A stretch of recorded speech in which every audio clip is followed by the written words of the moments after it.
If it's not Bullet with Butterfly Wings or Jelly Belly, then I don't care. It's probably Tonight, and I'm fine with that.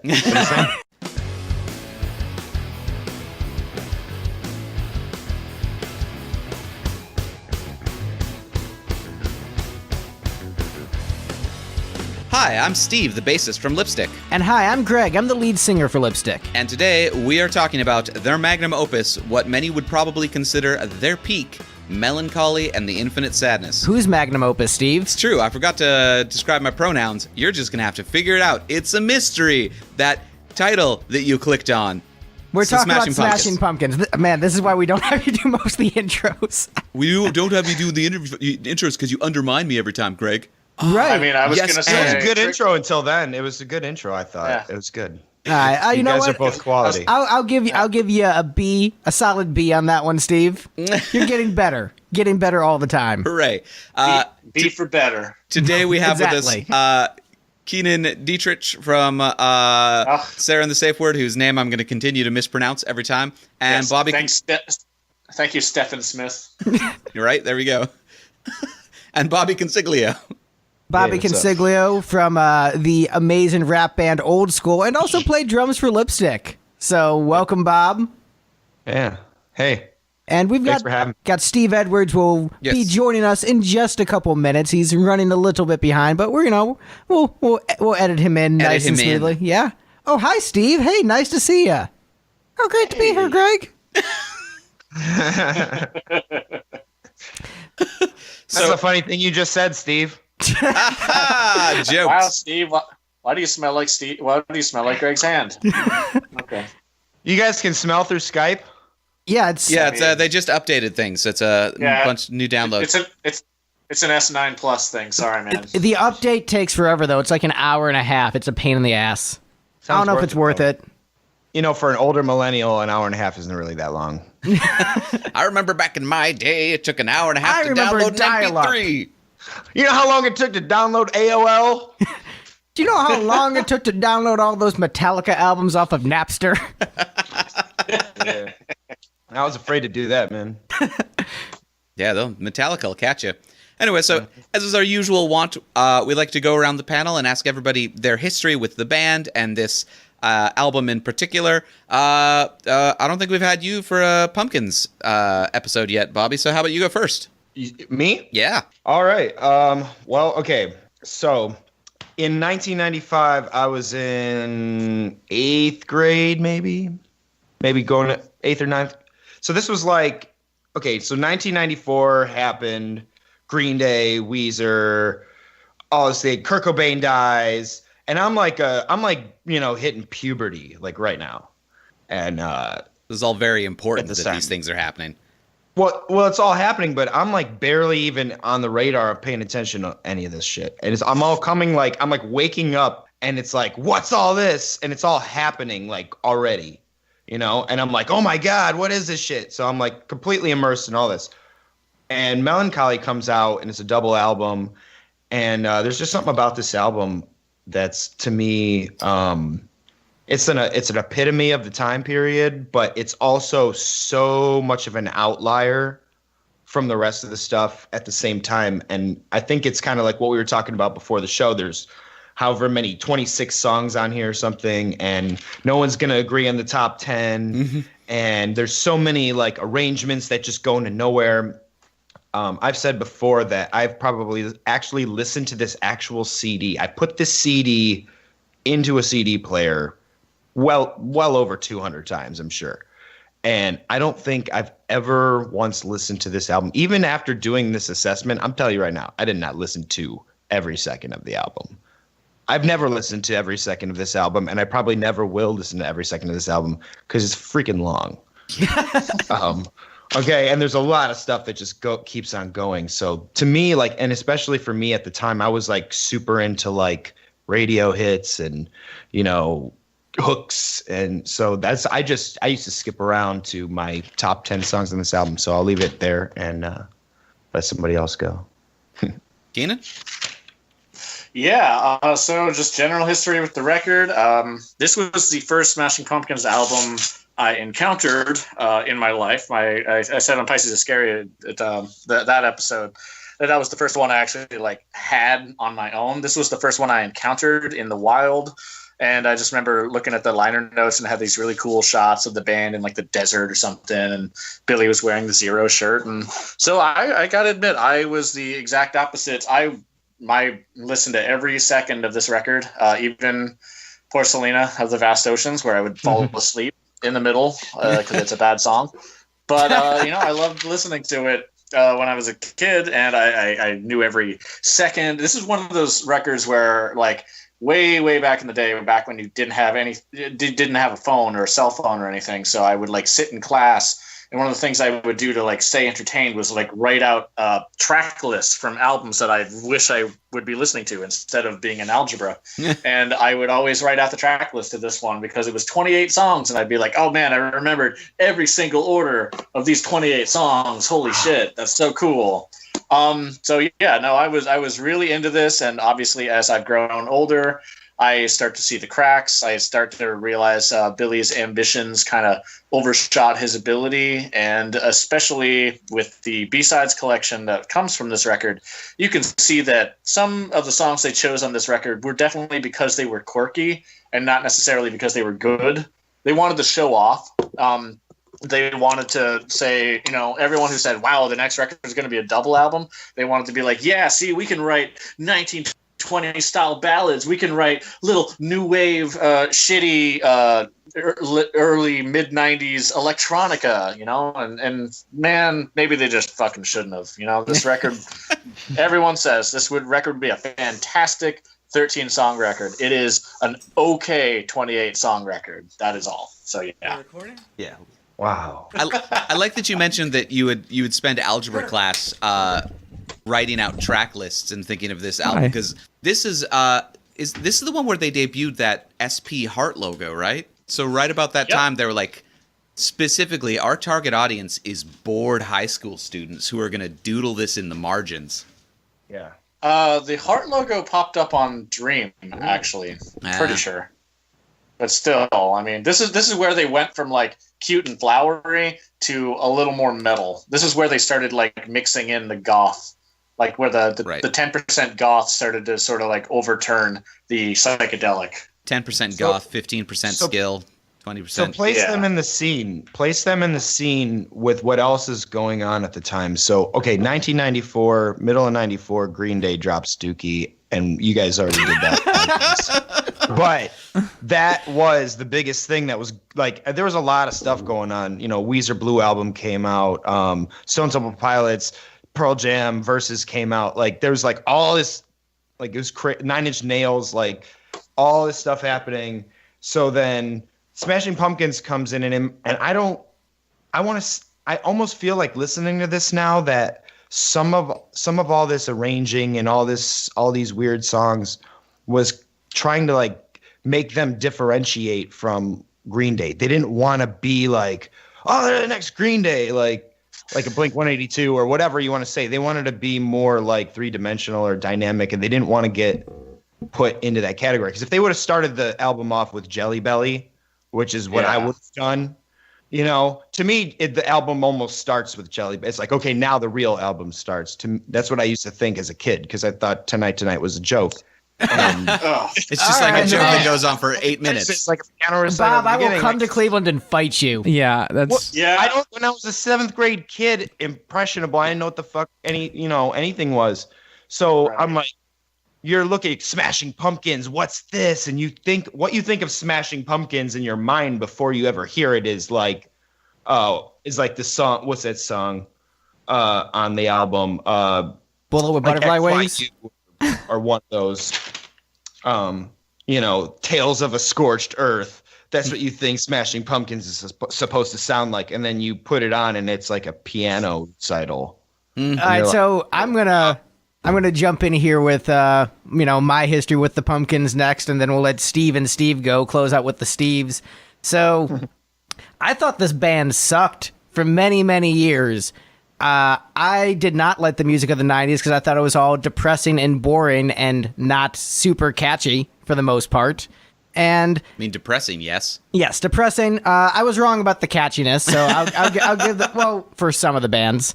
But in high school, I started getting into music for the first time after seeing Kiss and Poison, and I leaned heavily in the classic rock camp. I'm like, yeah, play some Bachman Turner Overdrive and CCR. And my friends were all into 90s bands, like, check out Nirvana. I'm like, this really sucks. And they would try to get me to listen to Smashing Pumpkins, and I would say, hey, I'm into upbeat, fun music, empowering, positive lyrical messages, and like, oh, here, check out Bullet with Butterfly Wings. And here is the thing. There are so many great songs on this album that could have turned me into a Pumpkins fan overnight in high school with my limited musical taste where I, hadn't come to appreciate most alt stuff. But, like, those fucking idiots suggesting Bullet with Butterfly Wings when there's songs like Tonight, Tonight, and Here Is No Why, and stuff that would have been like, oh, you like glam rock in the 70s? Try these.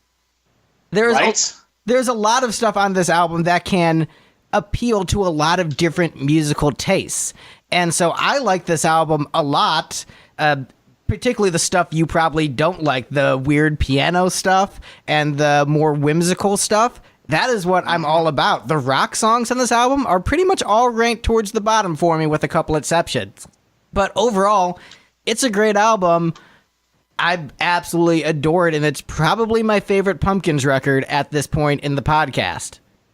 Steve or Steve, whoever wants to go next. Steve, go ahead. Introduce yourself, I suppose. I'm Steve, and I like the Smashing Pumpkins. They're pretty cool. And this is my favorite record of theirs, and I probably, just from the few seconds I heard everybody else talk, I probably destroyed everybody else's rankings. Except mine. Steve and I basically were broing each other out. Yeah. Fist bump. Because I also like their slower stuff, because he was just saying that he doesn't consider Tonight Tonight to be a real song, and that's my second favorite Smashing Pumpkins song of all time. So... yeah. Right under this arm. And spoiler alert, it's my favorite Smashing Pumpkins song of all time. I ranked it at the top. Yeah. Spoilers.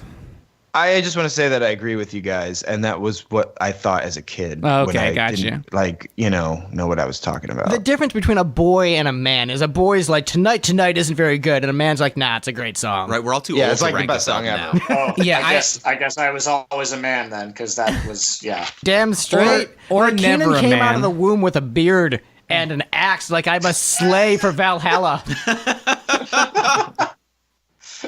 I find also that, as I got a little bit older, like I definitely still like rocking songs, but I like songs that have a little bit more texture as well.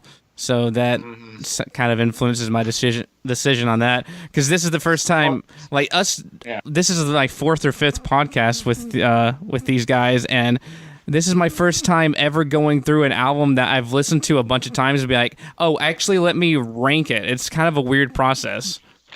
And I don't know if anybody else has found that strange to do, especially if something they're very familiar with. But something it's you're very weird. familiar with, it's also huge. Right? Yeah. I think it's something we kind of do naturally, too, in our own heads sometimes, with especially if you're like an album-oriented listener. If you grew up listening to albums, you kind of just do that in your head, because especially when CDs came out, then the evidence was there, because you skipped to your favorite track first, so you knew which one was your favorite. Then which one you go to do? You skipping around at that point. I actually used to have a really old CD Walkman that would the selling point was that you could reorder tracks in a CD and it would memorize them and then play them in the order you wanted instead. That was Am I the only one who just like listened to CDs straight through? No, I did. It depended on how much I liked it. But a lot of times I like to listen to them through. But man, it was a battle. 50% of the time you get something, you're like, it's just not a good full album, so you have to skip around. Mm-hmm. Yeah, and that's where the good stuff stands up. Skipper. Like, Green Day Dookie, you don't really skip around on it because it's so good. And it flows well. It's kind of I never skipped around on Dookie. Never skip a Dookie. I never skip it. I've never skipped it. You just gotta sit there and wait to enjoy the whole experience. Oh, yeah. So I will say this about Mellon Collie. I don't care for the sequencing of the album. I agree. I think it could have flowed a lot better, and I would have personally the way they sort of have it into two separate halves, I would have put all the weird, more piano-y stuff on one disc and all the rockers on one disc. I would have really divided it up that way, and I think it would have flowed better. I don't agree with that. I know I'm the only one here. I'm the only one here who wants that. But really, it's like, oh, here's the one CD I'm going to listen to, and here's the one I'm not. No, I definitely like an ebb and flow. Like I don't want to hear like all slow jams. I like when someone mixes up, but I do feel like the arrangement of songs could have changed a little bit. And Billy said that he was going for the first disc was supposed to be day and the second disc was supposed to be night. I don't really. No, I don't see that. It doesn't really come across to me. And also, if the first disc is day, why is it opened with Tonight? That is true. I never thought about that. Did you guys ever? Did you look up the vinyl track listing? I did, and then I forgot it because I don't care. There's three, right? It's broken down into 4 vinyl discs. Oh. And 4 vinyl discs just because it's a long ass album and vinyl has limitations. And they did it different. It's like morning, tea time, afternoon, evening, then night, or some bullshit like that. And it switches. It's basically a little bit of disc 1, a little bit of disc 2, back to disc 1, back to disc 2, etc., etc. So it just proves that the sequencing on the CD makes no fucking sense. You know what? I like Billy Corgan even more just for saying tea time as one of the discs. What an asshole. Dude loves tea. This aspect of the album, it's kind of gives it a mystique. I remember when this album was kind of like, it was like holding like magic. It was like a Ouija board. It was like, it created this kind of like weird kind of mystique about it that the other albums just didn't do. And that maybe it's because they went through all this, pageantry of a million songs and a long whatever and weird double albums with weird art and is it this, is it that? But it's kind of cool. Like I remember it being like super cool to have like the double album. The art direction is fantastic. It's my favorite art direction of any Pumpkins album we've done to this point. I love the sort of vaudevillian, top hat thing. It reminds me a little bit of the Panic at the Disco album, Pretty Odd, which came out years later. But it's like, hey, let's incorporate strings. Let's make it a little vaudevillian. Put in some Beatles influence. And those are all things I'm super into. And so when that's the core direction they start to bring, I am all about that. But I realize we haven't let Steve, our other host, go. It's true. So we should let Steve talk a little bit. So this is the second Smashing Pumpkins album that I listened to. I had already been listening to Siamese Dream a fair amount. And this is one of the few albums where I have a very distinct memory of the first time I ever listened to it. There's a lot of albums that I've listened to that are just like, all right, that's an album that I listened to. This one, I very distinctly remember, my dad or my brother picked it up at a CD store and were like, oh, new Smashing Pumpkins album. I was like, well, this is great. Let's listen to it. And then they put in disc 1 as we were driving home, and I was just blown away by Mellon Collie into Tonight. I thought it was amazing. And then, for the most part, when I was that age, I listened to albums all the way through because the CD player was on the opposite side of the room from the computer, so I would have to stop playing games in order to, skip around, so I just let it flow. And my favorites were the loud, heavy ones, though. As a man with more mature tastes, I now like the slow, quiet ones. You're just saying as an old guy now. I'm old. Old man Steve. I'm old and my ears hurt. Please turn it down. Well, are you guys ready to get into this ranking? Oh, I thought we were done. Let's fire it the fuck up. Yesterday's episode, we did 45 minutes of preamble before we even got to ranking the first song, so we got a ways to go. Oh, my Lord. I just want to say this album is 1 hour and 21 minutes and 39 seconds. How about that? How about it? How about that? It's a long album. I think because there's so many songs, the very bottom ones, I may just talk about how much the last couple suck, and then I may just be quiet for a whole chunk of 10 songs because most of that middle doesn't really matter much to me. Oh man, the middle has my favorite cuts. Wait, do you mean middle chronologically or middle? I mean middle as far as my rankings go. No, because you're because my middle section songs are just kind of they're not that bad, but they're not amazing, so they're there and that's good. Exactly my 12. Sorry, not 12, maybe, but I'm looking at the ranking now. Probably 15 to like 26 is just kind of like, I guess I'll put these in this order. I'm not really like ready to battle for any of those. Yeah. And then my last two are the ones that I actually actively dislike. So you mean you're not gonna be like, oh, 16 really needs to be number 16 specifically? Yeah, exactly. But if someone wants to be like, oh, really? You put Beautiful at 21? Why not 17? I'll be like, holy fuck, calm down. But if anyone wants to argue that Cupid the Lock shouldn't be last, I'm ready to fight. Oh, I'm ready. Yeah, it's not last. It's actually a pretty decent way up the list. That's one of my top ones. The way you've been talking, I thought that would be your number one, maybe. We can go into depth about that. There's also a reason that Lily, my one and only, is low on the list when it's not low on this list. Spoilers. Well, good. I told you my list fucked up your list. You're welcome. That's really the only reason Greg is doing really what I do is I look at everyone else's list like, how can I just bring chaos into the votes? How can I upset everyone? He does. He has started gaming his own podcast. Oh, I was just being honest. I was being mostly honest. There was only one song of this I gamed where I'm like, okay, I should rank this higher, but out of spite, I'm going to rank it as the bottom. I'm guessing that's Bullet. Yeah, it's going to be Bullet. Yeah, no, I ranked it at the very bottom, so spoilers. Yeah, it's only responsible for this album selling 10 million copies. Yeah. Too bad it sucks. It was number one on the charts, the only one to do that. Too bad it sucks. Singles, which led the whole album, which is the only reason why we're talking about it right now. But too bad it sucks and it's annoying. I didn't realize we were bringing up the Wikipedia page. Okay, I'm gonna go battle with that one. All right, cool. Okay, so for first-time listeners, the way that this works, each panelist ranks the songs from best to worst, and there are assigned point values. 28-song album. Best song by a panelist gets 28 points. Worst song gets 1 point. If a panelist forgets to rank a song, it gets 0 votes. If there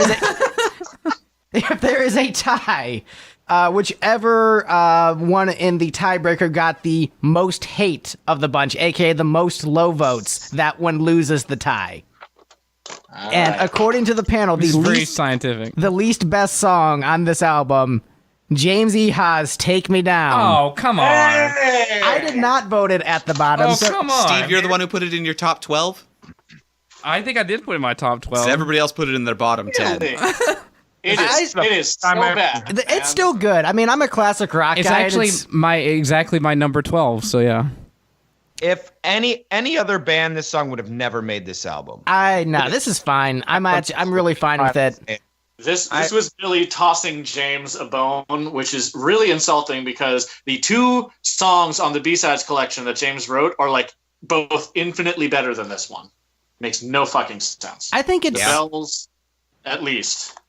I'm fine with this cut. I like it. I think it's a pretty cool song. It's a nice change. Catchy. It's a nice change to hear somebody else's voice for a second.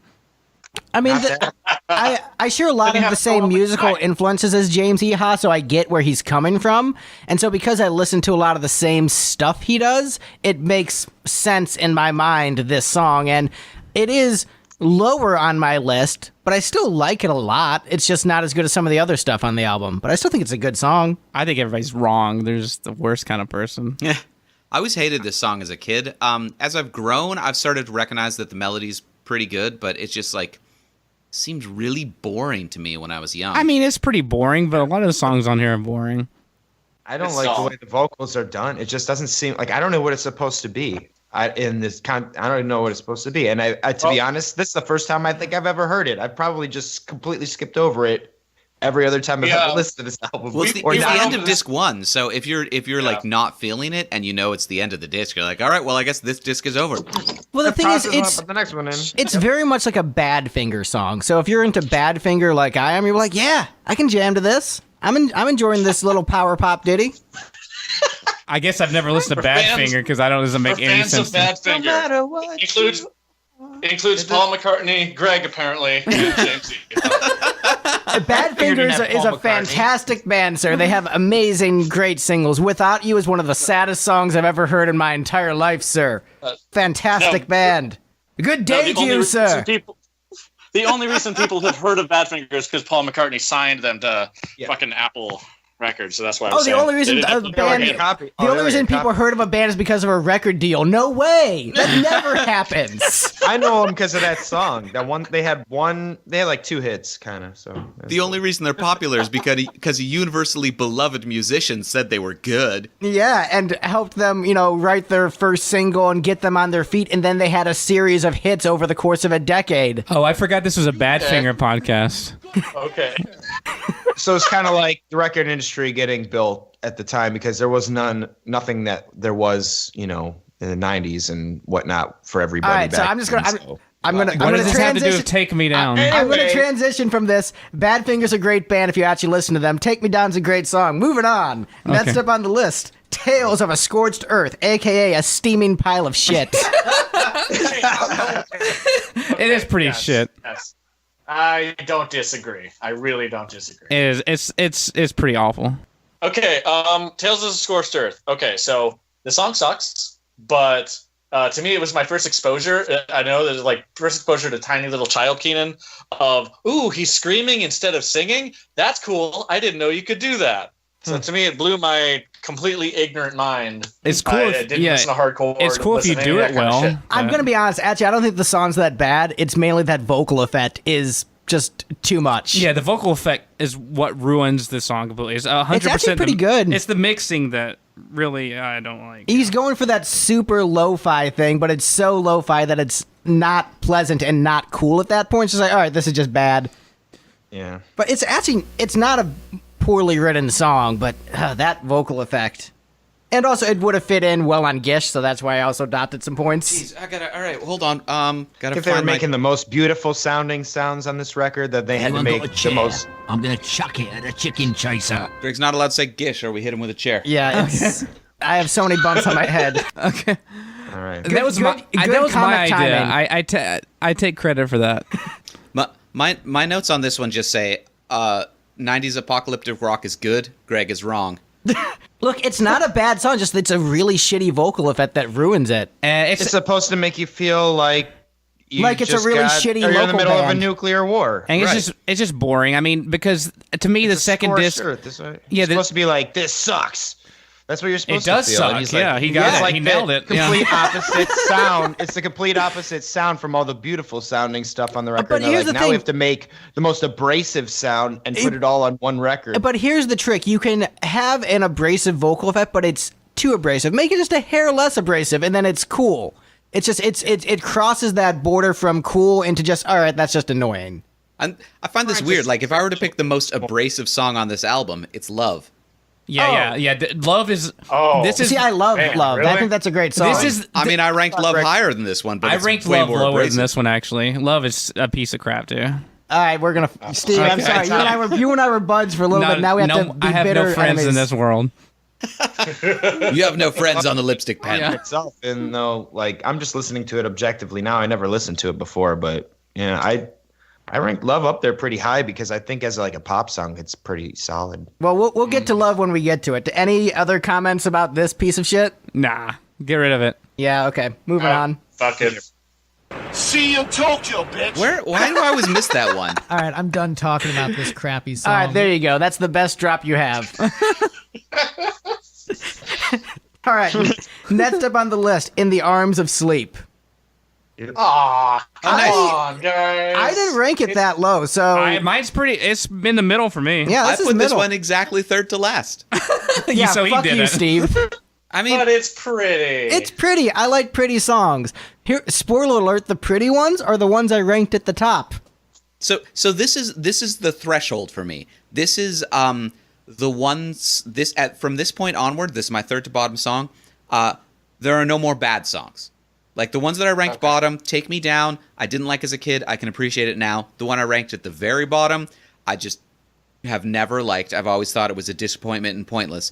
Arms of Sleep is fine. It's a pretty song. It's just Well, hang on. I gotta interrupt you for a second. At this point in the album, I forget it exists. You forgot where Boys Fear to Tread, which is the worst song that anybody's ever made. I didn't tell you. Unfortunately, Steve, you and I are correct about that song, and a lot of people on the panel are wrong. I didn't tell you what I put in the very bottom spot. I know, that's we haven't what I'm gotten saying. to it You yet. said none of the others are bad, and you forgot that one, which is the worst song that they've ever made, band ever in the history of the universe. The trick with this album, I think we need to focus on the individual song we're on with the ranking before we jump and say, this song's shitty, this song's great. No, I kind of like just yelling out random songs and saying doing how much it all out of order. I will say that where Boys Fear to Tread, I ranked higher because I like the snare sound, and that's the only reason. Well, you can't do that. That's not. We'll get to that when we get to that. In the Arms of Sleep, trying to steer the ship a little bit. All right, In the Arms of Sleep is a pretty good song. I don't know. It's a good song. It's a little boring. It's slow, yeah. Forget it exists. See, I think agree. It's every time the Soma of this record. Yeah. See, I think it's very catchy. I think it's very beautiful. I like the vibe. Right, very good groove to it.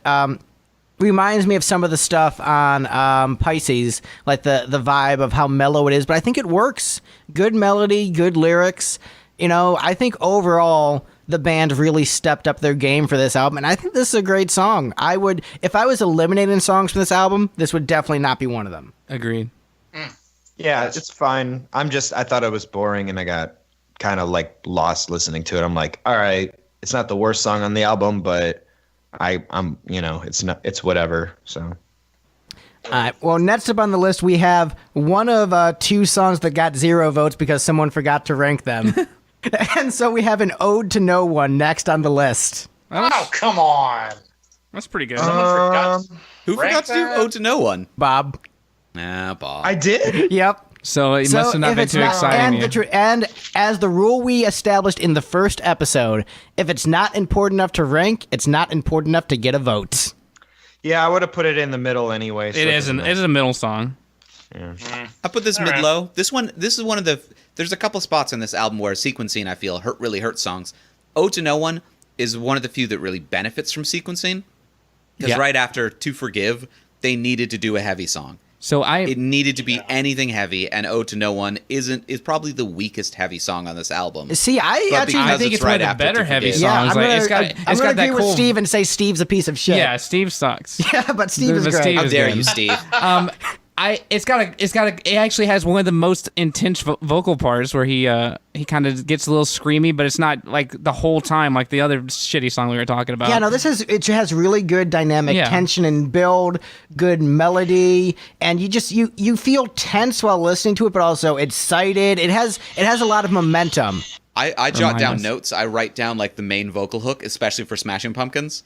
So like, I didn't write any for notes. this one I have, I Don't Need Your Love to Disconnect. I'm like, oh yeah, that one. I just listened to it a bunch of times. Took me forever to figure out what the lyric, I'll never be the shine in your spit. And I still don't know what that means. Oh, I like that though. It's like the second line of the song. I never noticed. Yeah. But yeah, I think that's because he mumbles. Never be the shine in your spit. Like if I'm keeping rockers on this album, if I'm making cuts, this is not one of the rockers that I would eliminate from the album. I think this is one of the better rock songs. I mean, the more we're talking about this, the more I like the song, and I kind of wish I'd ranked it higher. Yeah, so see, you messed up, Steve. Okay. But Steve, you did it right. All right. I would have probably put this 11th. All right. Very specific. Okay. 11th, because there's a not hard 9th. drop How off dare 10 you? on my list. Hard drop off. Hard. Drops off a cliff after 10. Speaking of dropping off a cliff in terms of quality, we have Porcelain of the Vast Oceans next on the list. Let me scroll way up in my notes, you jerks. All right. Honestly, I kind of wish I'd ranked this one lower. Like the more... No, it's a 25. No, it's about where it belongs. This one's pretty low for me, yeah. Top 10. It's just 18th. I love this song. Here's the thing. I've listened to this song maybe 6-7 times, maybe even more than that, because I've had this album for a couple months in my car. I still don't remember what it sounds like. It's too fucking long. And I don't skip it. I'm like, oh yeah, I'm gonna make sure this time I'm gonna actually remember the song. Here, let me sing the first 90 seconds of it. You were a little pitchy. Well, that's the thing. Like, it's got some cool elements, but it's way too long, and I think that's just Here's what I'm gonna say about Billy Corgan is that there are certain artists who can write long songs well. I don't think Billy Corgan is one of them. I don't think he's one of them. I think his But he lost it on this one. He lost the plot on this one. He tried to make it too epic, and just thought that epic means a really long, quiet, meaningless intro, and he was incorrect. Yeah, like I said, I don't remember what it sounds like, so I don't have anything to say. I remember what the first 2 minutes sound like. But, that's because... Selena of the ocean, Selena. Yeah, I think this is a great song. I'm ambivalent on that intro, because, it's super obnoxious that you literally can't even hear it for almost 2 minutes. But I like it. You would. Steve would rather listen to Silence than more Smashing Pumpkins. That's basically what you're saying. I would rather to listen to more Smashing Pumpkins silently. Okay. Wait, what? Understood. I'm going to move on to the next one unless anyone else has anything to say. We've got 87 more songs to get through. So. All right, got it right this time. All right, there we go. Next up on the list. Next up is XYU.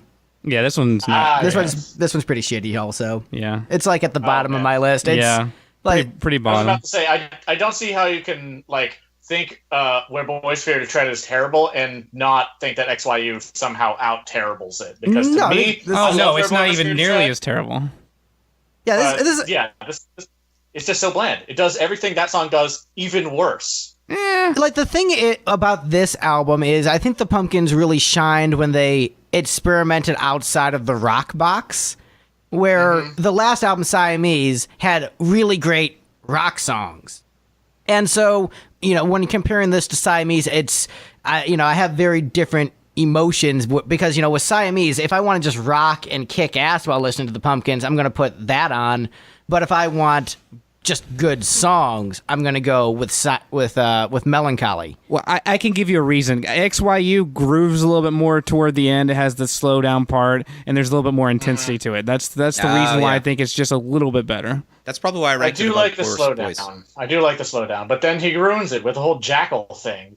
God damn it, Billy! Stop thinking that you can have your voice be a cappella on a fucking record. That was another lyric that I took forever to figure out what he was saying about him. It's just. How would you think about what that means, Stephen? In the eyes of a jackal, he says kaboom. It's very straightforward. I mean, I'm going to be honest, that's the best part of the song for me. For years, I thought it was in the eyes of the jackal, I say God F word. Yeah, no, I mean, had no idea why he would shout that. It was like, what does this mean? No, but that is the best part of the song for me. I like that part a lot, because as I was listening to it, because it's a 7-something minute song, I was like, okay, I'm bored, and then he does that part, I'm like, hey, something different. I dig it. It's cool. Yeah, and it crashes back in really well, and it's only 3 seconds of I like the acapella. I like wherever all the instruments drop out for a second and you got just a vocal, and it's like, oh, hey, this is a thing that's different. It's not the everlasting gaze. I mean, and I'll tell you this, I didn't pretty bad. I didn't rank this at the very bottom. It's only third from the bottom for me. Well, and it's not Billy Corgan choir like he starts doing in later albums, so it's not like a offensive kind of it's pissed off thing. Billy Corgan at his peak screaming something angry. That's what you want from Billy Corgan. I want him to tell me how much he hates me and then takes my money. Right. That's what I want. What was that Simpsons quote like, I guess we'll just have to, keep making our depressing music. All we have is our millions of dollars. We envy you. All we have is our money, our legions of loyal fans, and our youth. Let's all get fur coats. Man, that I think exemplifies my problem with alt and grunge. We're so sad. You have money. All right, how sad are you? Well, this song is just bland enough that are we ready to move on? Yeah, let's move on. Yeah. I mean, Kurt Cobain was sleeping on a street corner when Nevermind came out. Basically, he was basically sleeping on people's couches. Yeah, but he did okay. He did okay after that. Yeah. I mean, with the whole death thing. Yeah, he kind of he started wanting shotgun. to write happier music, and then he died. Anyway, moving on from that shitty band to a good band, back to the Pumpkins. Hey, I like Nirvana. Ouch. Yeah. Next up on the list is a song I ranked really high, and all you savages did not rank as high. This one also got a 0 from Bob for getting to vote for it. We have Beautiful next on the list. Beautiful is a great song. Beautiful is right below Take Me Down, which everybody else thinks sucks too, so I guess I'm just stupid. Yeah, this was... Beautiful is certainly an okay new wave song, but if you know Billy's influences and all that, it is just so blatantly copying shitty New Order that's why I ranked it low. Because I was like, Billy, if you're going to copy New Order, you can do better than that. But here's the thing. I have no problem paying homage to your influences. And at the end of the day, it's a cute, happy song. I like cute, happy songs. You didn't just say at the end of the day. My favorite band is the Beatles. Says it a lot. So cute, happy songs, I'm all about. Greg's favorite band is the Beatles, so he hates cliches, Steve. You're going to have to get used to it. So he loves cliches. Yeah. So. Yes. I enjoy cliches. Hey, dude, I am a Beatles obsessive fan, but my point is this isn't that level of quality. It's the same problem with Lily, My One and Only. I don't Also like a great it because song. I don't like that genre. I don't like it because I love that genre, and this isn't good enough. I disagree. I think this is great. I like it because it's experimentation Right, for a rock band. Yeah, it's something different, and it's not done badly. It's a good song still. So the fact that it is branching out somewhat is that's what I really like to see from an artist. I like pop music, guys. I like catchy tunes. This is catchy. I don't think it's that. If you like that kind of sound, it kind of, to me, it sounds. If you ever heard Scott Weiland's "Happy in Galoshes" album, no, I haven't heard anything from Scott Weiland I like. Dude, listen to "Happy in Galoshes." There's a lot of songs that sound kind of like that. They're kind of like he's going for like a Bowie kind of thing. That's his 12 bar blues or what? What's it called? The songs are way catchier than that. That's just like to me that I have no opinion on this song. It's just. Yeah, it's a good sounding song, but as far as like a song, I'm like looking for something, and I'm just not getting it. Really, it's kind of just going, just a music to me, like album. I think this has a great sense of melody. I like sort of the repetitious phrasing of the vocals. It works really well for me. Good groove. Like this song completely works for me. My only disappointment with it is that. It end up towards the middle of the album just because I had to put so many other things above it. But I enjoy it so much more than most of the rock songs on this album. I just put it in the middle because it gets lost in the shuffle for me. Of all of the like ballady songs, this is the one that is least memorable. Like it's not grating like "Take Me Down." It's never gotten on my nerves like "Take Me Down" has. I will hit you with a steel chair, sir. But too bad I have the steel chair button. I have a steel chair. Yes, you're the one who's actually sitting in a steel chair. I've got a nice drafting chair. It's lovely. But yeah, it has never rubbed me the wrong way the way "Take Me Down" used to. But it's just by the time you're working your way through this album, just something gets lost, and this is the quiet song that gets lost to me. Nah, this was a breath of fresh air. After a lot of the shitty rock songs I had to shift through, this was like, thank God, something good. Rock and roll! Damn straight. Here's a question for you guys about what do you think the publishing, like, don't you think this would be like a publisher's dream? Like, whoever owns the publishing on this album, you could use this music as music beds in anything forever, like in stuff. Like there's everything you could ever want to put under whatever the hell you're doing. He probably makes a boatload of it. I don't know if Billy Corgan allows that to happen. But then Billy sings over it, and well, there's probably a whole 50 minutes of music on there with no vocals on it. Plus, I'm sure somebody has the karaoke tracks. But, exactly. But that's actually a good point. There's a lot of diversity on this album. I looked at the instrumental for Tonight because we were going to cover it with Sarah on the safe board. So then they don't have any fucking string notation out there. They don't have any sheet music. So I did listen to So your band with a viola and a violin was kind of SOL. Yeah. Well, this was actually before that. This is before they were in the band when we were just looking at it as like hiring a quartet. Oh. So they do have instrumental versions of all the songs, and I don't know how much it improves it or disproves it. Yeah, the extended version they released a few years back has a band mix of this song, which is just stripped down to only the band version of things without not this song, that song, which we should probably maybe talk about it when we get to that song, but it sounds pretty good. Yeah, it's not bad by itself. I'll say this album in terms of flow, I guess reminds me a lot of the White Album by the Beatles. Just in terms of just like throwing a bunch of shit at the wall and just going for it. And I mean, you said that about Pisces too. Did I say White Album? Did I say that reminded me of White Album? Yeah, because it had all the weird, because that album was like B-side, so things were recorded totally differently on certain days, and then they had a bunch of noise and all that. Well, so you said that one. Well, all right, 2 in a row. That's like the White Album for me. 2 White Albums in a row. Yeah, what a great band. Everything's That's fucking awesome. I'm sorry. I love the Smashing Pumpkins more than anyone else in this panel. Fight me, nerds. Next up is Cupid the Lock. Album all the way through. I don't skip through songs on the White Album. Cupid, really. I just listen to it mostly all the way through. But yeah, Cupid the Lock is next. We had to get Cupid the Lock. Well, Keenan. Yeah. If you don't skip past Wild Honey Pie, that just means you're a sociopath. I am a sociopath. I do skip past Revolution number 9 because I have sanity still. Okay. But yeah, Cupid the Lock. This is Keenan's favorite on the album. He ranked this number 1. Oh, it's fantastic. It's beautiful. Yeah, you were jamming to this, dude. Is this sarcasm or? Yeah, it's sarcasm. Yeah, he's been the one that he hates, right? He's been complaining about this one for 3 episodes. Okay. It's trash. It's fucking trash. Song is great, sir. If you look at the entire discography of the Smashing Pumpkins, I would rather listen to like French theme music or like some of the shittier B-sides instead of this. I would rather listen to Pasticcio Medley all the way through than this shit. I don't even know what that is. Okay, so Cupid one the of you Lock guys is said better it was than the most of greatest song Gish. ever.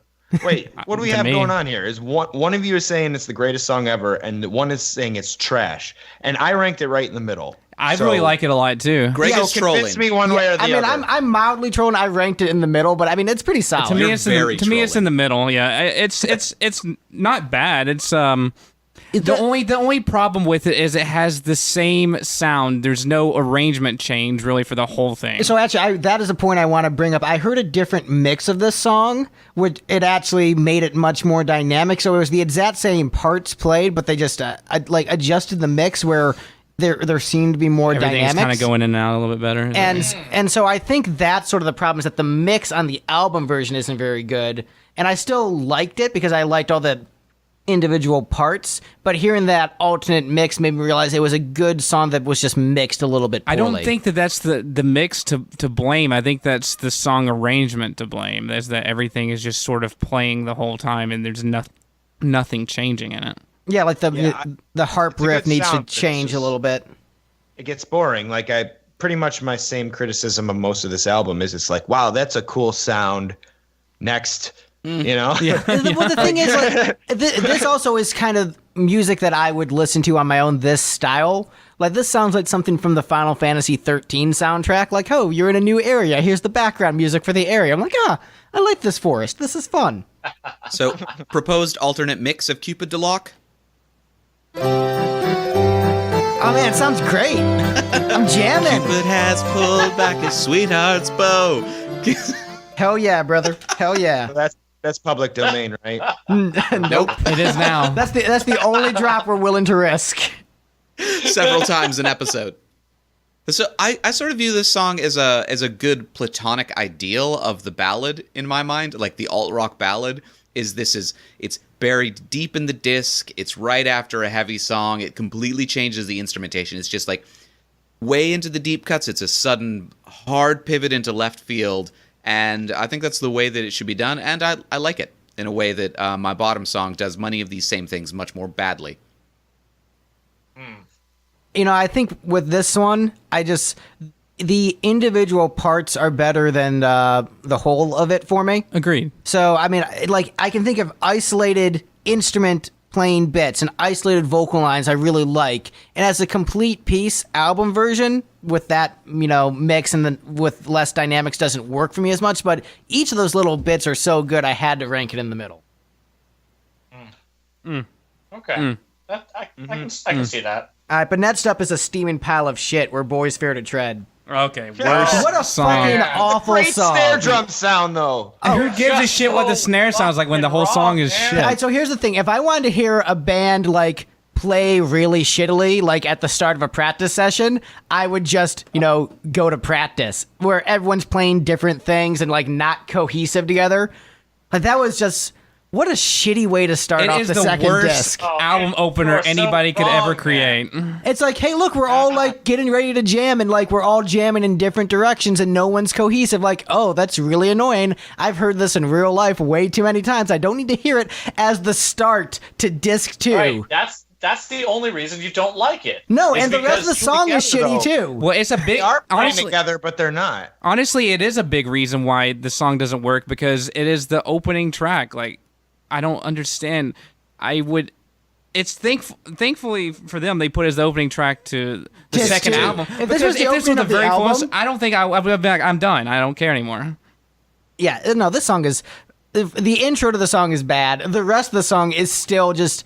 It is boring, Smashing Pumpkins. It is slow. It is plodding.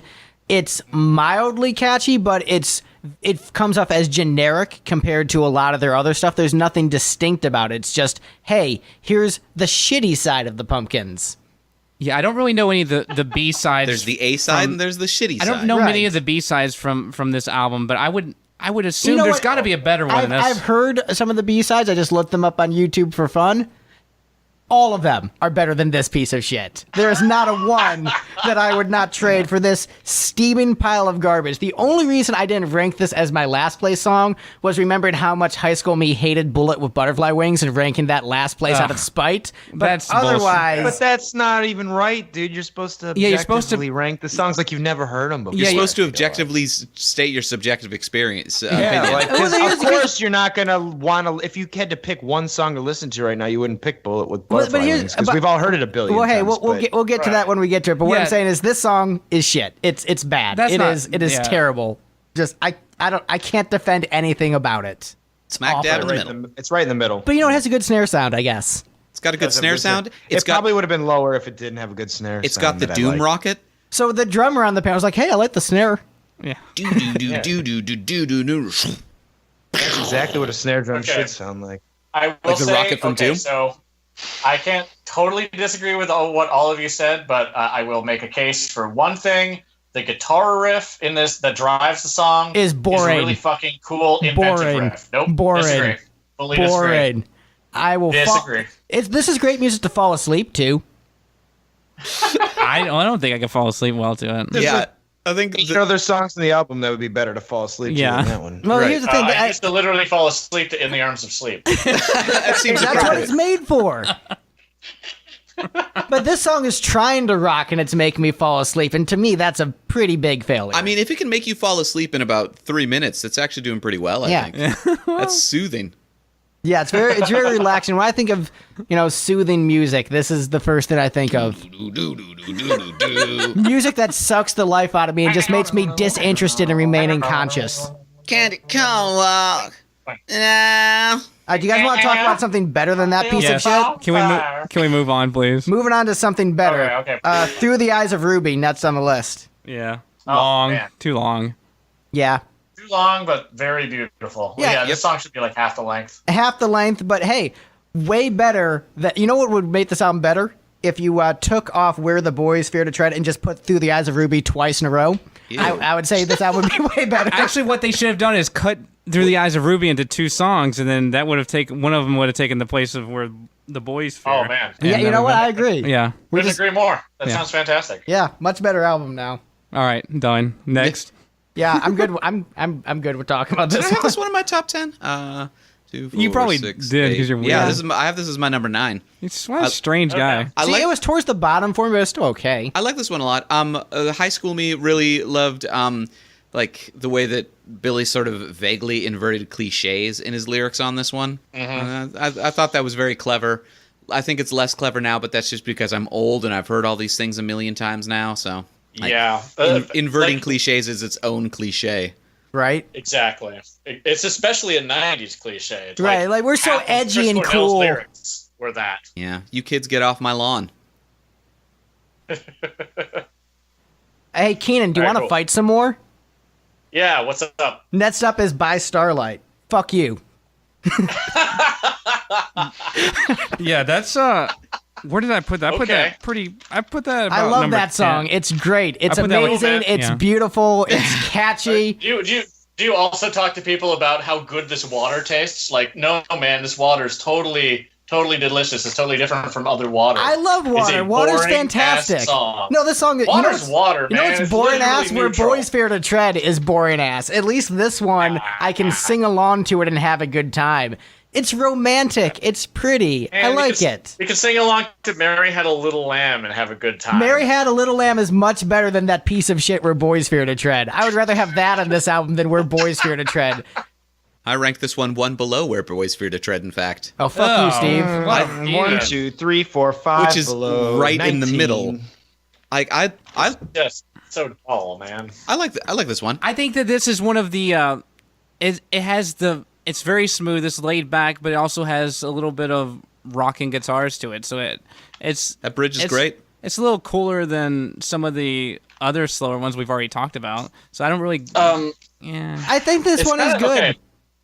Going back to where Voice Fear to Tread in a semi-serious way, how you were saying that sounds like generic Smashing Pumpkins, that's exactly what By Starlight sounds like to me. It sounds like generic, I can see soft Smashing Pumpkins. Yeah, I give you that. It's just bland to me. My familiarity with the band is what hurts the song. It just sounds like the band being the band. Like Billy, I wrote a song about Starlight. Cool, let's crank it out. 3 minutes later, done. Yep, put it in the can. It's good.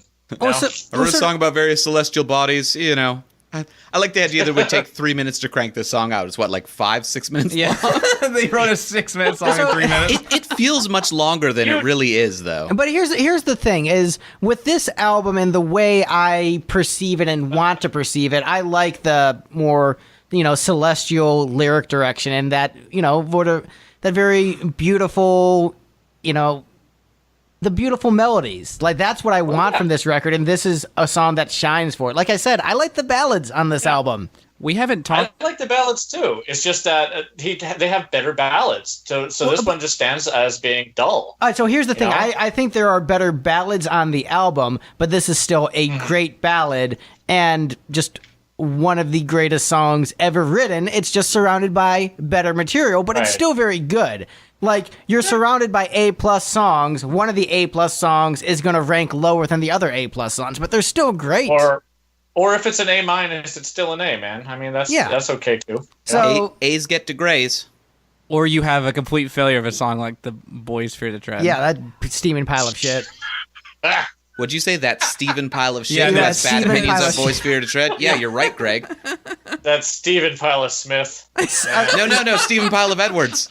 Smith has the right opinion on boys. Speaking of Steve being shitty and old, we have 33 next on the list. Hey, I just turned that. Oh, Shut up, Steve. It's coming for you in a week. damn, that, 1 week. that dropped down.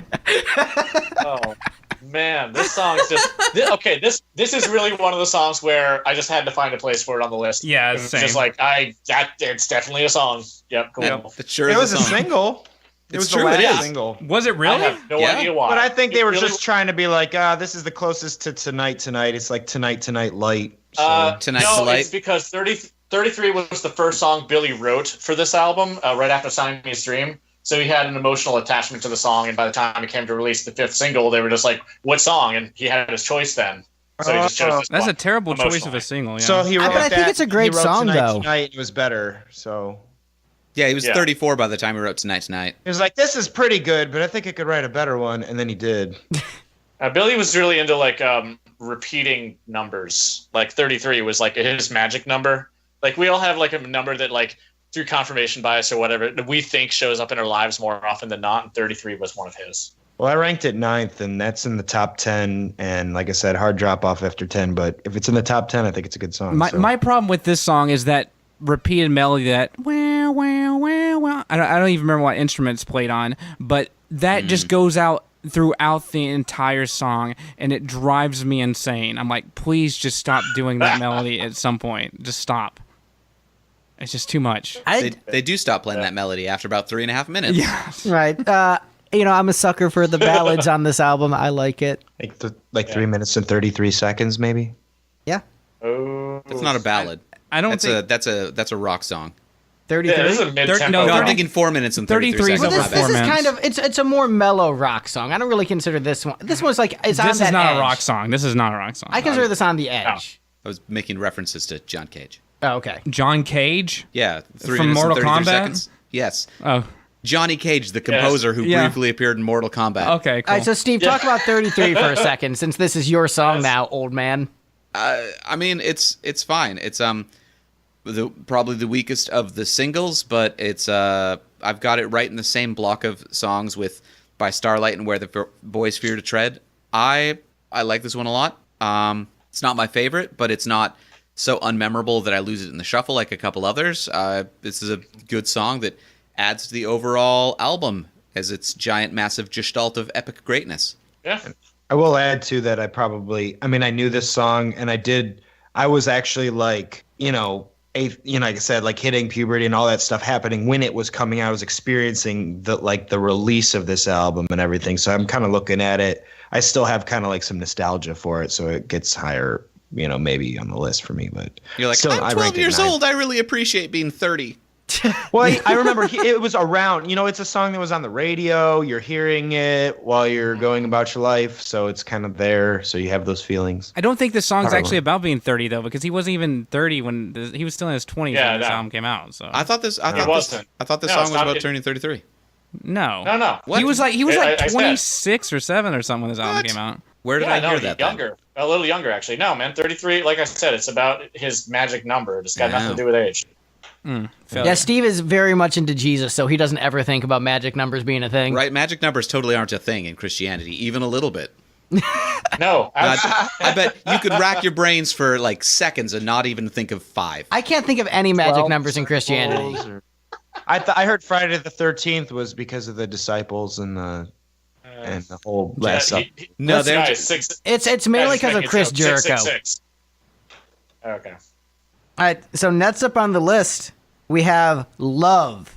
Yeah, ranking pretty decently high up Love there. Sucks. Love is a no. I'll fight someone. Great. No, Live is a piece of crap. Oh yeah, I wouldn't want to see the song live. There's so many better options. Oh God, no! And if they played this when we go see them live, I'll be like, dude, stop.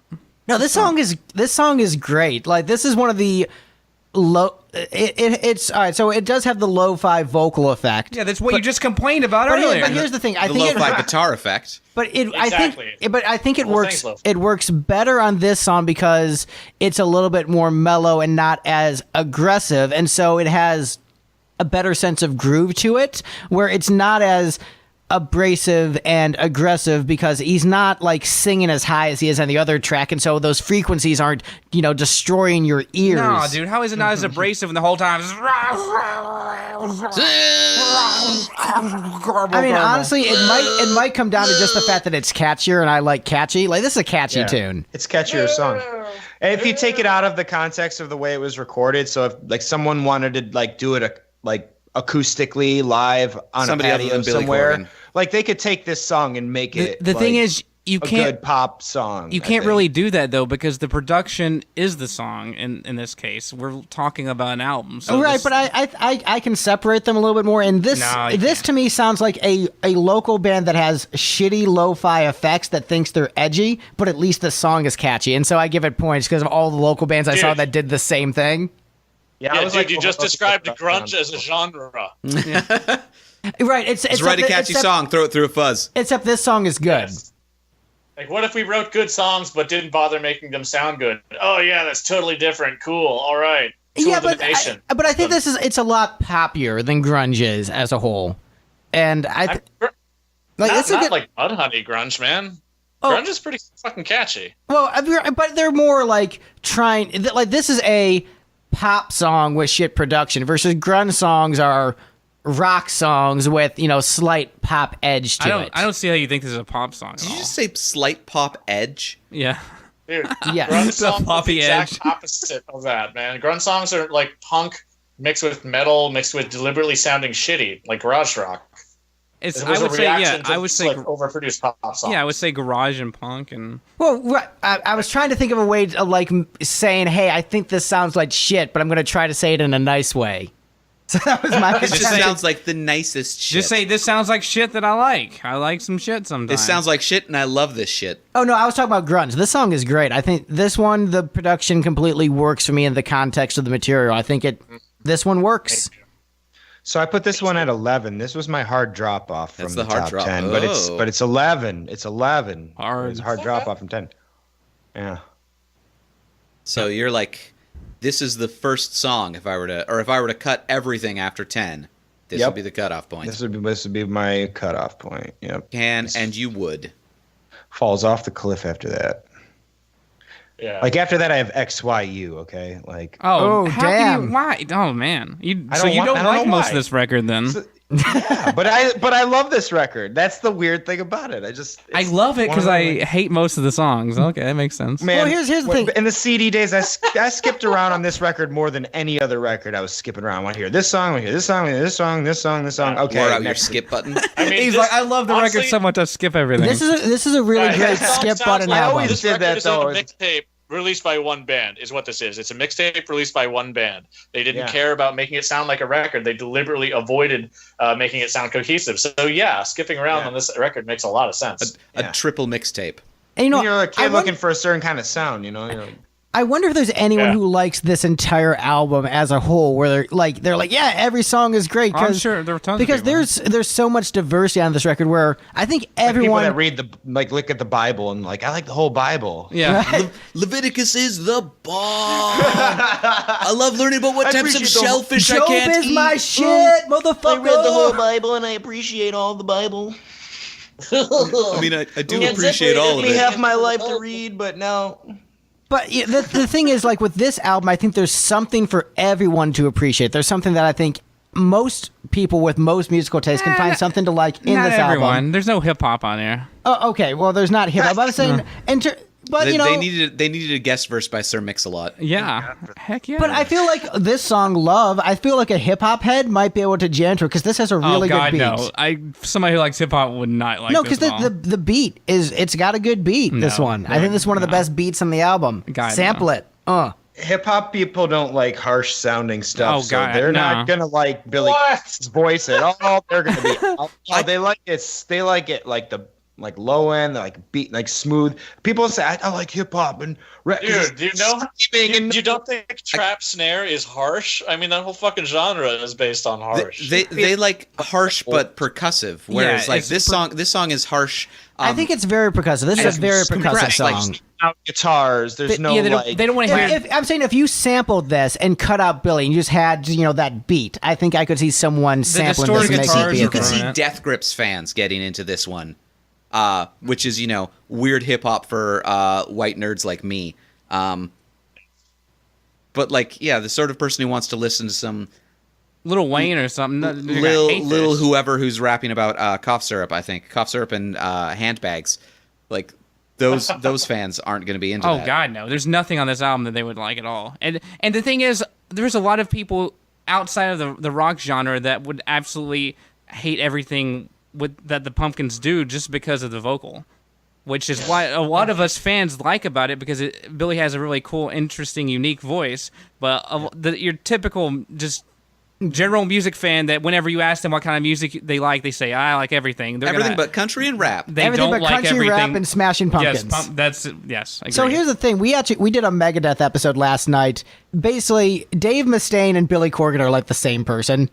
Oh no, Like in terms, of, think about their vocal inflection of not actually being very good. I can only talk through my nose. Billy, they can only talk from their nose. They're both very angry, but they're both considered, savants, idiot savants, as it were. Hang on. But Billy has melody in his voice, though. Dave Mustaine does not. So here's the thing: I think Billy is a better songwriter than Dave Mustaine. I like Megadeth more as a band, just because of a bunch of individual aspects. Mechanics, though, dude, that was Four Horsemen. Yeah, Mechanics is great. Fucking awesome song. In all fairness, I think I've only heard two. Trust, like that whole album, they're like mega rock album. Yeah, that was great. That's the one I loved. Like that's what got that's the kind of kid I was. I like the super like mainstream stuff. If Nickelback was around back then, I might have liked them. I liked them when I was younger. But the point I'm saying is that both of them are beloved by their fans, but are very hard for non-fans to get in because it's Gray's, a gritty, nasally voice. Hang on. But you just a few seconds ago said that everybody would like something from this album. Well, I'm getting to that. I'm weaving into that. Right. I'm pretty sure my mom never liked any of this album. but what I'm saying is we should call her and ask her. There's something for everybody on this album, and you look at like the instrumental title track. Even if you're not into Billy's voice, that's just a beautiful piece. I think there's something for everyone on this album somewhere. Even Tonight was played on the mom radio stations, I mean, my mom was really into Gregorian chant at this time. Gregorian chant is great. Oh, my God. All right. Can we go to the next song? I'm a choir kid, so that song is Jelly Belly. Yeah, Jelly Belly's pretty cool. So I probably heard this one a lot because I ranked it fairly low just because... Whoa. It's a good song, but of all of the hard songs on this one was just kind of... This one gets lost in the shuffle. No, this is the best hard song. You're an idiot, This Steve. is the best. This song's awesome, dude. I rank it number 2. I rank it above Tonight. This song, here's what I'm going to say about Jelly Belly. This is the one that best blends both worlds on this album, where it's, it's very aggressive, it's very rocking. It has that traditional Smashing Pumpkins fast rock beat, but it also has that very soaring, anthemic, epic chorus. And so it has that, like, sense of melody and grandeur that the rest of the album has. Yeah. So it's mixing the rock of their old stuff with the grandeur of the new direction, and that's why it works. It's the blending of the two, and it is, I think, the best rock song on the album. It's a catchy song, and I probably still to this day, this is one of like the standard drum beats that just like pops into my head, and I'm like just kind of tapping around, like I'm sitting in an elevator or something. As a drummer, this is one of those like grooves that just got burned into my brain. It's awesome, dude. Listen to the drums on it. It's not just straightforward. It's pretty sick. And the guitars are banging. Like, this to me was like what I was looking for. Like, when I was like, I want Smashing Pumpkins. I want to see what this is. This when I put it in, okay, there's the piano intro. Okay, what's that? Then Tonight, and we're like, this is kind of weird. And then it's like, all right, now this is it. This is what I'm talking about. So Jelly Belly is like, to me, it's like one of those track one type songs that starts off an album. It's got everything. I agree with that. It's almost like closer to like a Dookie sounding kind of song with a little more, into it. But it's got that kind of feel to it. And it's also the song with the most layers of guitars that they ever did. The Smashing Pumpkins were kind of their sound on the Siamese Dream was kind of determined. Well, they created the sound that was like this wall of fucking guitars where they would literally like do as many as like 10 guitar tracks on either side. On Jelly Belly, it is infamous for being the Smashing Pumpkins song with the most guitar tracks on it. It has 56 fucking tracks of guitar. Oh my god! And you know what? It sounds great. Guitar up the ass. I don't hear. I'm not dissing it. I'm just saying that's Jelly Belly's claim to fame. Is that everyone who knows shit like I do knows that Jelly Belly is the song with the most guitar tracks up the ass on any Smashing Pumpkins song, which is saying a lot. And actually, I want to give one correction on my stance on this song. When I say it's the best rock song, I mean it's the best aggressive rock song on the album. So I think some of the other pop rock songs on the album are better, but in terms of like traditional aggressive pissed off Pumpkins, this is the best track on the album. Right. Okay. Yeah. I had a number two. I love this song. All right. Next up on the list, we have Here Is No Why, which I ranked really high because glam rock. This is a T-Rex song, essentially. Well, you hate glam rock. Glam rock is great. Fuck you. I also hate glam rock. All right, well, glam rock is I don't hate glam rock, man. I just hate this song. It's just a dull song. This is first of all, when we're talking about great guitars, I love the guitar sound of this track. This is my favorite guitar track on the album in terms of the lushness of the guitars. That I don't disagree with, but I just love Smashing Pumpkins guitar tones all the time. But like, it's great riffs and man, lyrics. Totally glam. This song is glam as fuck. This is a glam song. Like, if someone had shown me this in high school, I'd be like, what? The Smashing Pumpkins are glam? I'm all about this. Send me some more songs, bro. They really wore their David Bowie Mick Ronson thing on their sleeve with this one. Hell yeah, brother. I'm all about this shit. This song is great. Six. Good song. I like it. Yep. All right, Steve, you're in the middle. Right before Bullet from Fly Wing, so would like that song come on and then Bullet. Yeah, then you just hit the skip button afterwards. It's great. Yeah, you don't have to skip through this album. You go right to Tonight, and then you don't have to skip till after. You don't have to skip till Bullet with Butterfly. Then you skip that. No, you skip after Forgive. Spoiler alert, I like To Forgive better than Bullet with Butterfly. Actually, you take it out and you put the next disc in after that. Oh! Yeah, man. Shit. Mic drop. Okay. Confession time, though. Confession time. When I was a kid, the Fuck You, Ode to No One, Right Into Love was like, that was the section of songs that I listened to the most on this record. That was like, I would just like, oh, okay, tonight, cool. Skip. Fuck You, Ode to No One, Love. And just like repeat those two. So I don't know what was wrong with What a weird guy. I'm not even going to defend that. I mean, hey, both those songs are great. I mean, the thing is, there's only a handful of really bad songs. Most of this album is really good. And man, like I said, musically, this is one of the easiest ones for me to get into because it's like you said, it's Mick Ronson guitars. I'm all about that. All the way. It's like, all hey, this is appealing to the target market of Greg. So hell yeah, all about this. And which is what Smashing Pumpkins was kind They of were out to do. absolutely looking They for were looking at this one random 4-year-old. Yeah. Right. Good job remembering how old I was at the time, Steve. Math. He's got a chart. Yeah, next to his bed. He tracks me by the He ears. looks at it every night. Memorizes. So I just double checked the rankings, and I put this only 1 point above Keenan, but I haven't been saying anything because I'm like, yeah, this is a good song. I like it. Okay. Yeah, you just ranked it really low. You don't like glam rock despite being in lipstick. Yeah, it's like I put this 6th from the bottom, but it's like that's not a bad spot. I don't It's get like, the whole glam rock. This sounds nothing like glam rock to me. If it sounded like glam rock, I'd probably like it even less. He is talking about mascara and things like that. Well, here's the thing. I'm talking about 70s glam. It's a very different animal than 80s glam. Most Americans don't know what 70s glam is. Yeah, I just know like the Like Mascara I'm talking lipstick gloss. T-Rex, David Bowie, Slade, Gary Glitter, all those bands. You don't know what they sound like. Slade. Slade. Yeah, Mark Bolan, T-Rex, that kind of stuff. Yeah, see, Slade is my biggest visual influence. Like, look at a picture of me and then look at a picture of Noddy Holder. You're like, oh yeah, duh. I kind of knew that when I saw you guys play. You're like, I kind of knew that. you're like, yeah, this guy has a couple Slade albums in his catalog. Slade, and then you guys kind of sound like Sweet a little bit. Yeah, You know? another 70s glam band. Steve Edwards is like has a blank face. I have no idea what the hell you're talking about. Yeah. We're gonna have to. You know what? I think we have to do an episode about glam rock since they were asking us last night, like, what even is glam rock? We might just have to do an episode like, hey, Just here's do the Glam Rock Boot Camp, the episode. Yeah, here's the genre of music we do for people who don't understand it. Sweet are the ones who wrote Hey Mickey, right?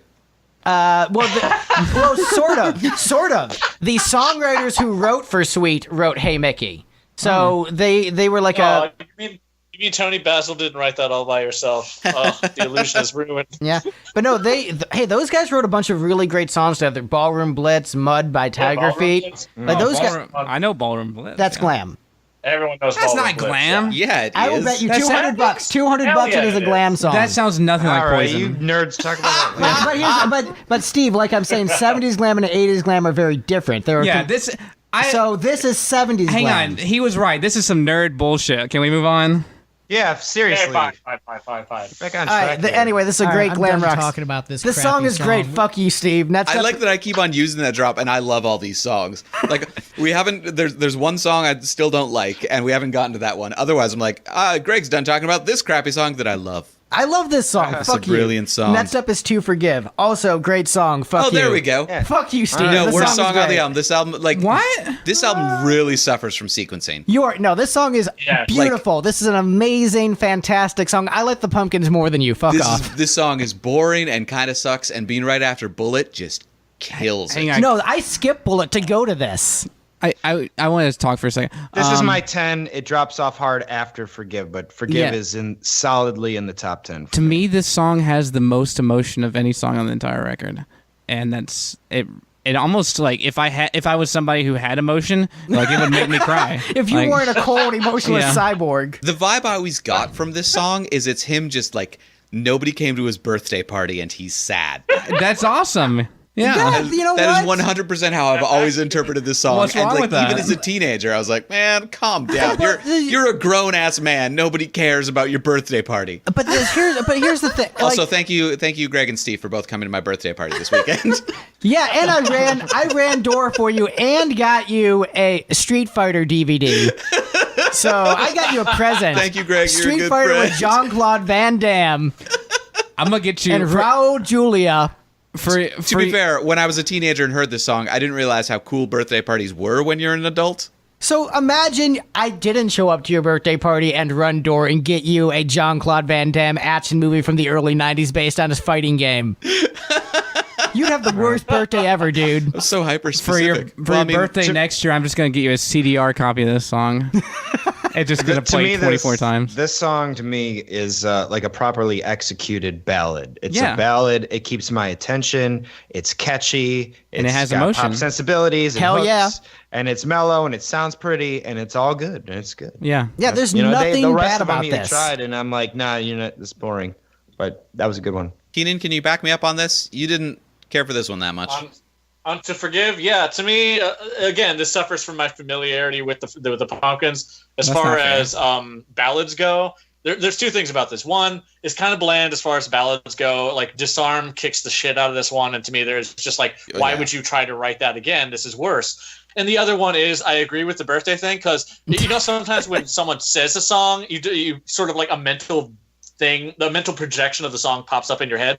All I can remember is when someone says "to forgive," right? Remember my birthday. I'm just, oh my god, I hate that one. It's the birthday song. I hate the birthday song. But I don't even know think about it. I've never thought of that ever. Here's what I want to say. That's the impression of the song. Yeah. But I'm just hearing that guitar riff, and it's just mellow, man. It's so good. And the thing is, just because you write one good ballad doesn't mean you don't stop writing ballads over the course of your career. Like, yes, the Pumpkins probably don't have any ballads as good as Disarm. Like, that's going to be their best ballad in the catalog, but that doesn't mean that this still isn't great. That melody, however it goes, it's a great melody, dude. That almost sends chills, like with that and the harmony to it. Yeah. Man, It almost so elicits an emotion. And I was in such a pissed off mood after listening to Bullet with Butterfly. We're like, yes, thank you for a good song. Maybe this was like a soothing balm after the abrasive burn of Bullet with Butterfly Wings that exaggerated how much you enjoy this. Maybe out of sequence. Yeah. See if they're going to I think this would be a mind-blowing, culturally important, song that basically changed music forever. Agreed. It doesn't mean it's good. I don't like Smells Like Teen Spirit either. I'm speaking from his point of view. I mean, I like the song just fine. If they wanted it to be a soothing balm, then it should have been after XYU or Tales of a Scorched Earth. Yeah, but that's like... Oh, there we go. Pity laugh. Cool, I didn't have to do it. But hey, just because something's iconic doesn't mean it's great. There's a lot of really iconic songs that are coming out lately that are not very good. Fair enough, but it is great. All right, can we go? It's great. Let's go to the next song. Are they really iconic? Okay, move on. All right, next up on the list, one of my favorite cuts on the album. This is in my top 4. Lily, My One and Only. Fuck you, Keenan. Man, okay, like I said, scrolling up. I've been waiting to top 10, man. Yeah, top 10 I've for been me. waiting to defend my choice for like a week. Okay, my point is, I love this genre of music. This is a wet fart of a song for this genre of music. Billy Corgan on the B-Sides compilation, Airplane Flies High. He has a cover of a classic song from the era called My Blue Heaven, and his cover of it just proves to you how much better that genre of music is than this fucking song. This is just such a shit, insulting version, adaptation, whatever, of that genre that I hate it. My Blue Heaven is I know excellent. too much about this kind of 1920s dance hall, big band, but not really mellow kind of shit, that when I listen to this song, I fucking hate it because I think, dude, you could have done better than that. Yeah, so that's why I don't like the song. Is that marching kick, that marching bass drum, and the old school little hi-hat thing at the beginning? Like, I'm like, nah, I'm done. I'm sorry. I'm all into this kind of music. This is, and I think he does it well. The thing is, I think he's not trying to necessarily recreate it. He's trying to take influence from it and do his own twist and own thing. I don't think he's just trying to cop it. And I like it. He did a bad version. Saying you can do that. I think in isolation, it is a catchy, fun song. Like, again, it sounds like it would have been a song that got cut from Happy and Galoshes by Scott Weiland. That's what it sounds like to me. There's better songs on that album that do this better. Is it possible that Scott Weiland just picked all the weird songs, weird ballads from Mellon Collie and was like, I'm going to make an album that sounds like those two? But better, because I'm a way better songwriter than anybody else. All right, I have not heard a single good Scott Weiland song, so I have to take your word for it. The Leo brothers probably take a lot of that credit to be. I don't know the ins and outs of that. They do. So yeah. But no, this song is so good. That's from Scott Weiland's perspective. He thinks that, yeah. But I mean, as far as bands that have more like top good kick-ass album, like STP is a band I could put on any of their albums and listen to it all the way through from start to finish and not skip through anything. So yeah, because they weren't burdened by trying to be original. That's why. Fair enough, but man, let's just do a really solid version of other stuff. Those albums. Listen to 4 with some good studio headphones, man. There's some guitar layering on that album. Holy crap! Is it DeLeo or DeLeo? I've always said DeLeo, but I have no idea. DeLeo. Yeah, but the DeLeo brothers. That was really the key. Any other thoughts on Lily, My One and Only? Stalking songs are an obligatory part of 90s rock. Hey, it's a great tune. Next up, another great song. I think this was, I ranked this right above Lily, My One and Only, so this is like top 3. We Only Come Out at Night. This one's always been a favorite. I love this one. Yeah, this is... So and that Vampires. one was also... The only song I ranked lower than these last two was Take Me Down. So Lily, We Only Come Out at Night, Take Me Down, bottom 3 on my list. No, this is middle of the road for me. It's okay. This is more the style of music I like than the average Pumpkins fare. So when the Pumpkins are doing like stuff that's my home base musically, I'm like, hell yeah, this is my jam. Your wheelhouse. Whatever the hell that starts out with, I'm like, no. It's different though, and I like that about it. But it's catchy, it's fun. It's okay. It's bouncy. I like bouncy. It doesn't do much different throughout the entire song though. It's a different as far as it sounds new and fresh in comparison to other songs, but within the song itself, it doesn't move. But it doesn't need to. It's got a really good melody, though. Yeah, the melody is really good. It doesn't need to move that much. Like, I think the song is perfect. This is S rank. This is perfection. I could see, like, by the time it gets to about the third chorus, I could picture trying to add a bit more variety. Just, once you get to We Only Come Out at Night, there's not really much new happening. But it's sing-along, and that's what it's supposed to be. And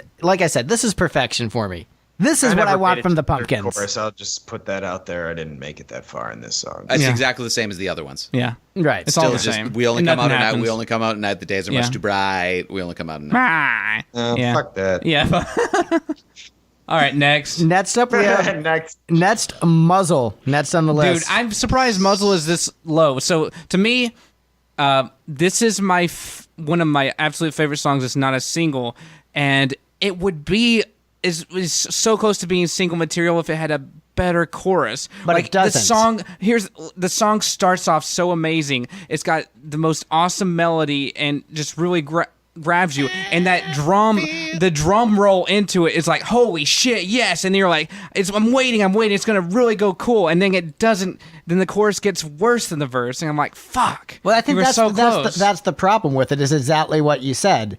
Like, it's almost there but isn't. It's still good, but it doesn't. It disappoints. It's probably one of the catchier verses. The verse is amazing, and then the chorus just lets you down. I feel like it loses a lot of points for being right after Galapagos. Yeah, I mean, it could have been. I could have seen it being a single, no problem. This could have been a single on the radio. Everyone would have been like, "Sweet, yeah." I mean, man. We Only Come Out at Night is the big single. No. I mean, for me, Muzzle is my number 4. That's how much I like it. This is my top rated song that's not a single, because it's just, even though the chorus is disappointing to me, it's still like an incredibly awesome song. And I gave it 4 points. Yeah, so Steve and I had more similar opinions on this. I like this song. Again, it's not in the bottom 2. It's not Take Me Down or To Forgive. So I think it's a good song. But if it weren't on the album, I don't know that I'd miss it. I would honestly not like the album nearly as much if this one song was on there. I think it makes the album like way more solid. I'm like, there's another good solid song in this album that I'll listen to every time I put it in or whatever. Right. I ranked it 6th or 7th. Here's No Why, Muzzle, right in there, solid middle top 10. Well, hey, Muzzle made the top 10 of our ranking. We are at 10. This is the 10 spot. What's 9? There's a lot of rock songs that I put towards the bottom that, like, any one of them, if you dropped it from the album, I wouldn't particularly care. Yeah. But like Muzzle and Jelly Belly and Tales of Scorched Earth and XYU, like, you need most of those to make this a cohesive album. But any one of them I tend to view as like, all right, whatever. All right, what's next? Yeah, next up on the list is Zero. Dude, Zero's that low? What the fuck? So here's what my number 3. Zero loses points for me from being so 90s.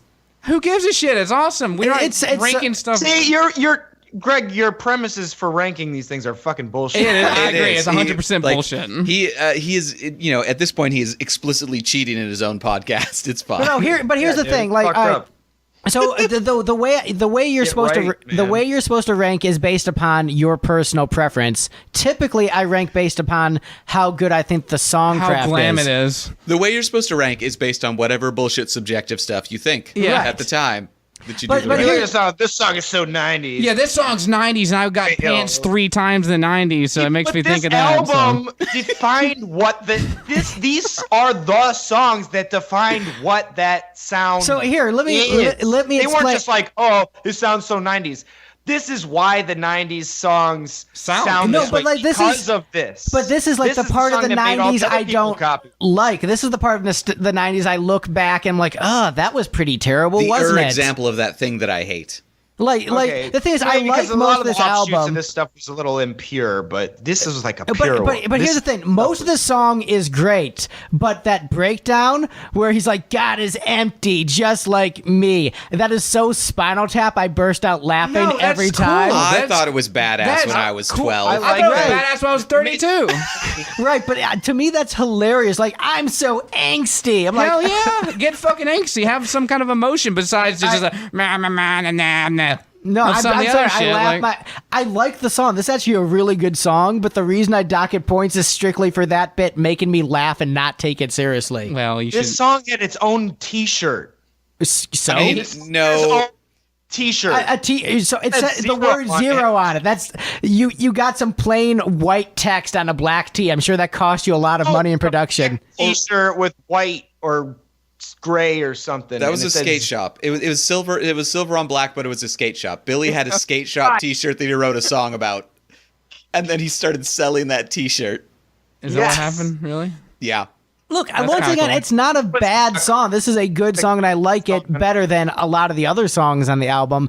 However, the reason I dotted points was if something takes me out of the song where I just, something just completely disrupts the flow, that's something that docks points for me. And if I'm bursting out laughing because I don't take the song seriously anymore, that is a failure of the song for me. I don't, but I think your uncomfortability with that making you laugh, maybe that says more about you than the song itself. Like, no, I'm fine with angst. It's so over the top where I'm just like, I can't take it seriously, and it's fun.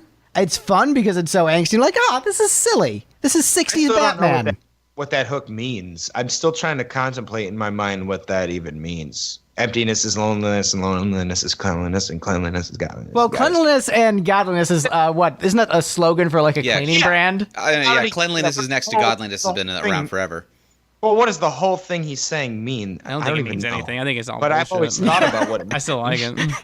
Look, I'm saying, like, if I have to like rank these and say, hey, I like this better than this, and what is my reasoning behind it?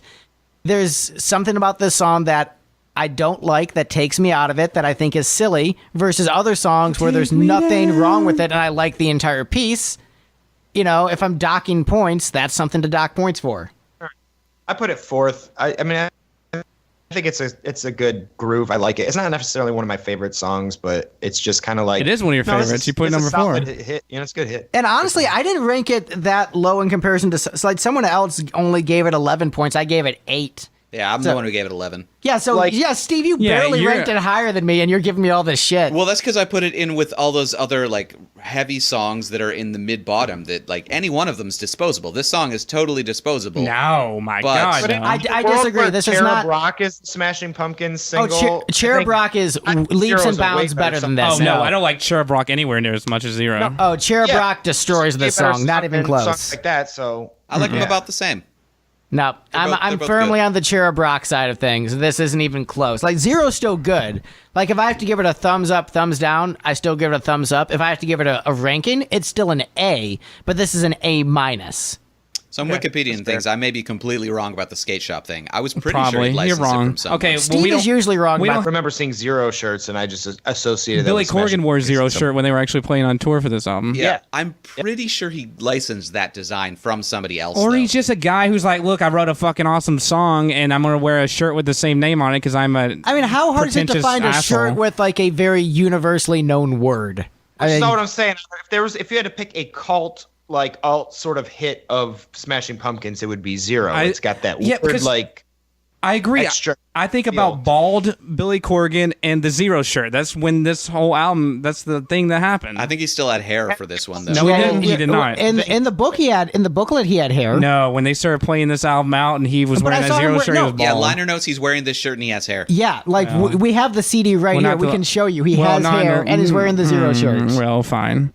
All right. I think about shows. What's next? Next up is Bodies. Bodies. I don't remember that I one. love this song. Yeah, Song, it's pretty solid. Love is suicide. Oh yeah, that's cool. I mean, it's once again, good melody, good hooks.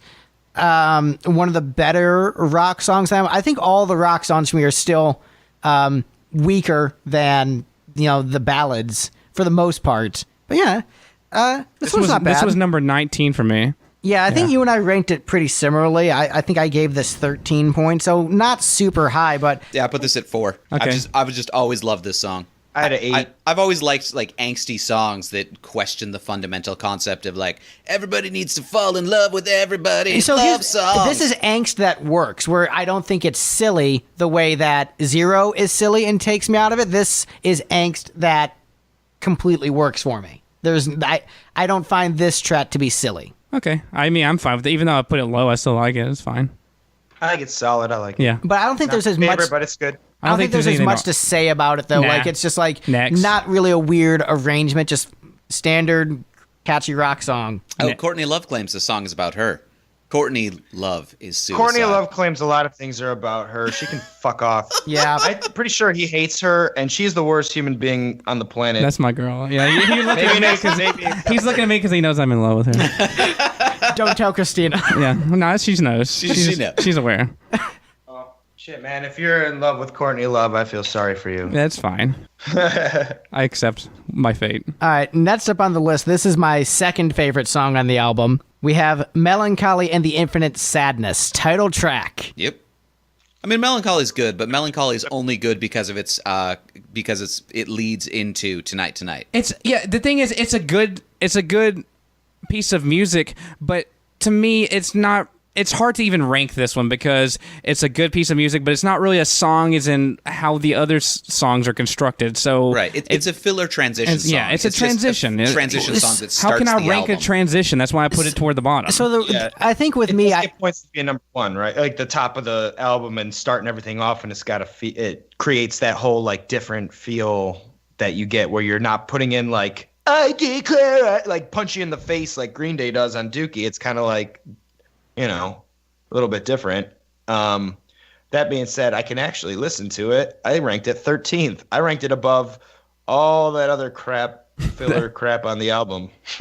So the thing is, I actually listen to a lot of music like this, a lot of piano instrumental tracks. So for me, I can rank this as a song, as a composition, as a piece much easier. And that's why I rank it so high. Because I listen to this kind of stuff a lot. And as a piece in that style, it's very well composed and well played. I dig it.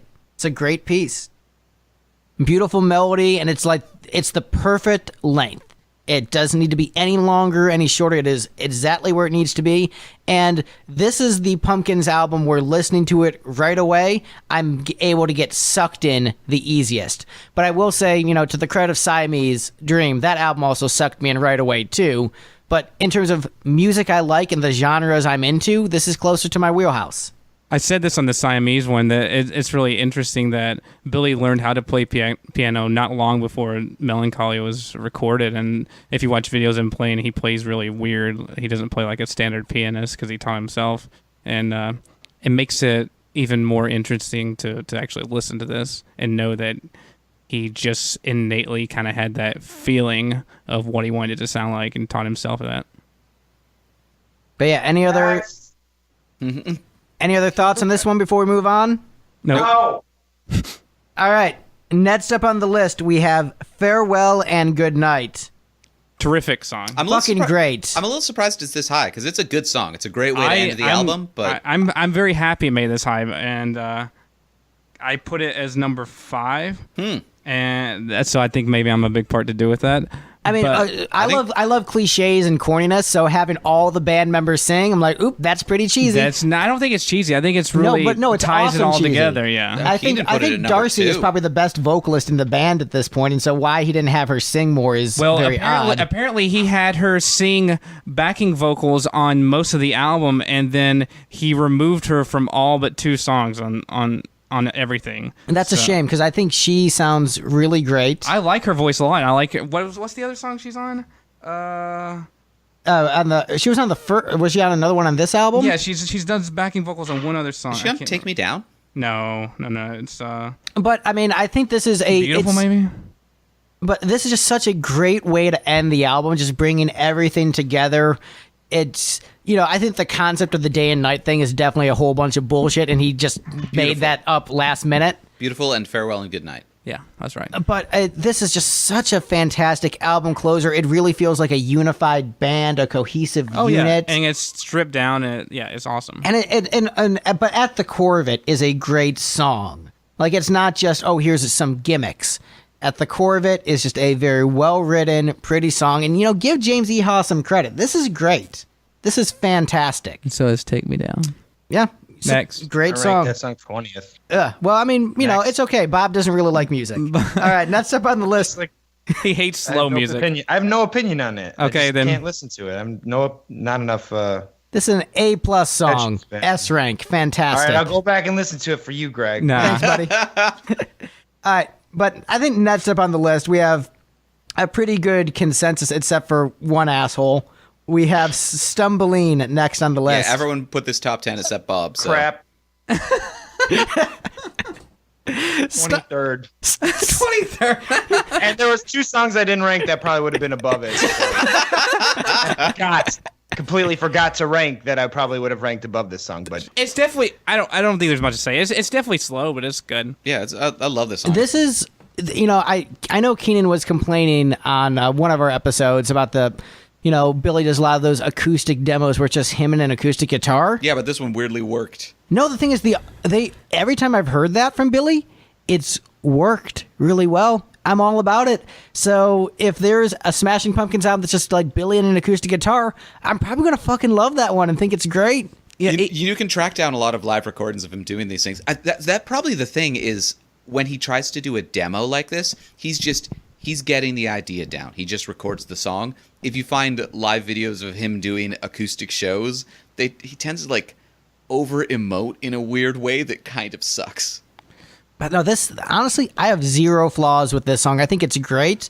I liked Soothe a lot too from Pisces. So this to me is very much a companion to that, and I dig that song. I dig this song. The strangest thing about Billy's vocals is that Smashing Pumpkins are kind of known for his pitchiness, and that's sort of a major element of it, that he doesn't have a perfect voice, which you would think. So whenever you're going to do a slower, more ballady kind of song, it's not going to work at all. But his voice seems to fit better within the slow, more emotive type of elements than within the big bombastic rock ones. He's all right in the rock ones because he'll just get kind of buried down in there, but these allow his uniqueness to sort of shine through, and even if it's not hitting all the perfect correct notes, that interesting emotion he has really makes it and sets it apart. Because I think if you just had, say you had Darcy or James sing this, that they might even technically be able to sing it better, but there's just not going to be really any emotion there because that's how they are. So it's not going to be as interesting. No, I think, honestly, his vocals are perfect on this song. I wouldn't change a thing. This is exactly what he needs to do for this material. This is another example of perfection. I wonder why the dumbasses in high school didn't have me listen to the good songs on this album to try to get me into the Pumpkins. Because you're in high school. Because they were dumbasses in high school. They want to rock out. The next song. All right, next up on the list, we have Bullet with Butterfly Wings, which I ranked as the last place song on the album. He's an idiot. That's now number 2. Greg sabotaged this one. It's probably number 2 at worst. But I will say this. The reason I ranked it as the last place song was because someone on the Grandy episode made a sarcastic vote. So I'm like, okay, I guess sarcastic votes are a thing, No, Steve. you can't go... I didn't like this when I was... He set the precedent. And, you can blame him. He never forgets anything. He's going back to other podcasts. Yeah, to rank we I mean, it was a week ago.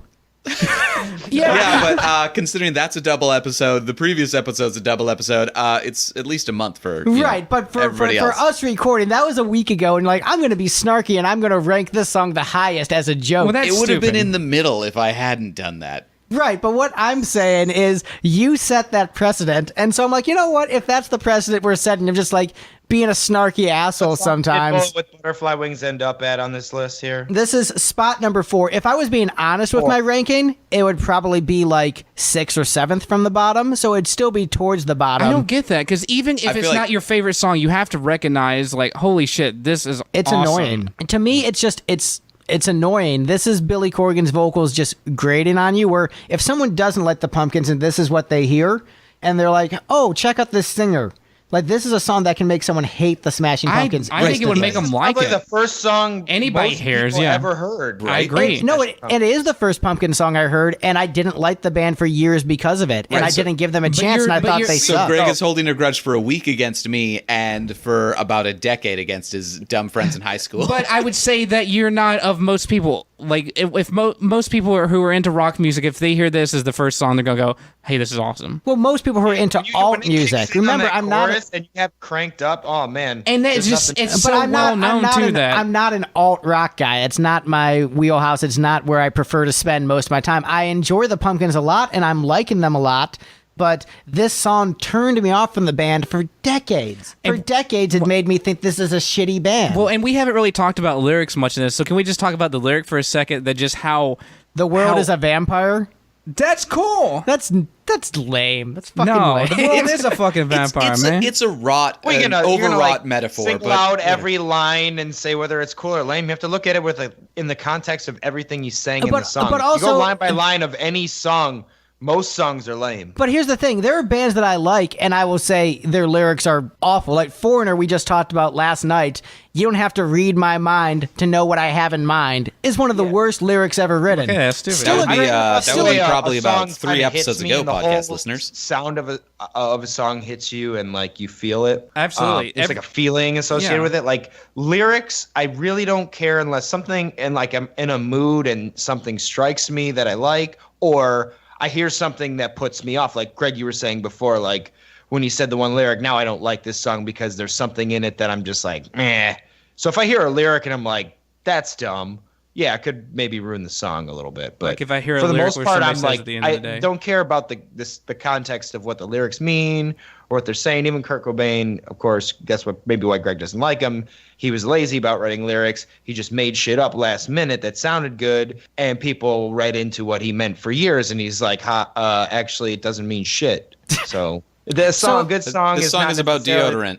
So here's the thing with this song. I think it's well crafted. I think the arrangement is very good. Oh, yeah. I think the energy is there. It's iconic. Yeah. It's catchy. But at the end of the day, on a visceral level, I dislike it. Just like on a pure instinctual level, I listen to this and I'm like, I want to skip this right away. Versus there's other stuff in this album. I'm like, yes, I love this. I want to listen to this over and over again. And because this song turned me off from the band for like 15, 20 years, that's a long time to dislike a band. And if this song single-handedly made me think Pumpkin sucked, and I admit I was wrong and they're a great band, but for that alone, for making me hate the band that much, I had to rank it at the bottom. Right. Well, they weren't in my like top 5 bands, but they were like one of those solid, like, yeah, Pumpkins. Like, I'm not a huge Pumpkins fans, but I like the Pumpkins. And I picked and choose what songs I listened to. My favorite bands were the bands I could put a whole album on and listen to all the way through every song I liked. So these guys were not quite that way, but there were a lot of songs that I really, really liked. And Bullet with Butterfly Wings, probably the biggest one, because you gotta, like, you understand, like, so you're like, just if you're in that age range where you're an angsty teenager and you don't know what the hell you're even doing or what you're feeling, and you're like, you just want to like crank something up and feel that, like, that release kind of, and this song does that better than any of the other ones. See, I just wanted to party when I was a teenager. I wasn't angsty. I was like, I'm in a good mood. Let's party. Yeah, so that's party. You should like raise a beer. But that's why I didn't get this, because like this song isn't about a party. This is like, I'm really pissed off. Like, no, I'm not pissed off. I'm in a good mood. Let's party. Crank up some Poison. Bret Michaels, bro. Funny, but it sounds like a party. Who cares what he's saying? Is like, yeah. It rocks. I am just a rat in a cage. Hell yeah. I'm trying to get out. That sounds like a pretty fun party, actually, if you're I a rat in a cage. But I don't know how to. So there's all these things in your teenager that you want that you don't know how to get. Steve, I think it's a good time to use that drop. Wait, which one? Yeah, I think I probably said that before. The transition drop into the next song. Again with the oil of Olivia. Not that one. Oh, well, too That one bad. worked. That's the one I used. All right, I'm done talking about this crappy song. That's a drop. All right. Next on the list. All right, we're in the top 3. Galapagos is next on the list. I'm surprised it's so high, but it is a great song. Yeah, this is one of my favorite bridges of all time. So I think the reason why it's so high is that everyone generally likes it. I don't think there's anyone who's like, yeah, this song's a piece of shit. Except maybe Bob. Ranked it in the middle, 15th. I'm like, whatever. I don't even remember what it is. So. It's a big epic ballad, and this is like epic ballad that works, where there's just build. Too late to turn back now. Seriously, this is in my top 3 bridges of all time. Like this and "Let's Go Nowhere" by Arrogant Sons of Bitches, and most Fable Cry songs. RSTLNE by Arrogant Sons of Bitches. Yeah, just listen. Keenan and I, both of us, put this as our third song. Yeah, no, this one Sounds just like Scott Weiland album. Dude, so for every time that you get hit for like talking about Gish or Kiss, he's gonna get hit for talking about Scott Weiland. Right, the Scott Weiland solo album. It's what I'm hearing, dude. You got to listen to Happy and Galoshes because there's a lot of that noodling guitar going on. I heard that first solo album of Scott Weiland's, the 12 bar blues or whatever it was, and it's awful. It's absolutely terrible. Oh yeah, no. Happy and Galoshes is way better. I've read his book Every recently, song too. on that album's different too. It's kind of a weird thing, but you should listen to it. We should do a podcast about it, Greg. all right, sure. Yeah. Because everyone's rankings will be all over the place, just like this, because every song's completely different on the record. But it's got like a lot of that noodling guitar and slow, grooving rock beats and stuff. So that's why I'm making that comparison. I'm not just like a Scott Weiland lover. No, it's like when I mention Thin Lizzy pretty much every episode, even if it doesn't make any sense. Like, yeah, Thin Lizzy's great, aren't they? Anyone got a chair? I'm going to chuck it at a chicken chaser. Hey, I didn't mention Thin Lizzy last night, Steve. I did a good job. I went one whole episode without talking about Lizzy. 2 whole episodes. Can you do it on one of the episodes I'm on, please? Just not mention it. I'm bringing you on for a Thin Lizzy episode. All right, so number 2 is 1979, I'm going to guess. Yeah, 1979. Everyone pretty well agreed that one's in the top 10 easily. Yeah. Like it got 20-some points from everybody except me. I only gave it 19.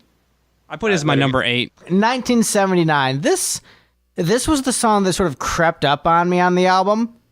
It felt like something I had heard, but I didn't remember hearing it as a kid. But I liked it a lot. I like when they just go straight pop rock. Like, it's not aggressive in any sense. It's just catchy and fun. Is this their biggest hit? I'm not sure. It might be. Is it? You might have to Google that since you're on the computer. See, I feel like Bullet is their biggest hit, or the one that I heard the most. I think this one sold the most records, most singles, or was the highest charting song. But in terms of, this is second best Smashing Pumpkins song by Rolling Stone magazine readers. It's number 1. But hey, this is probably Bullet.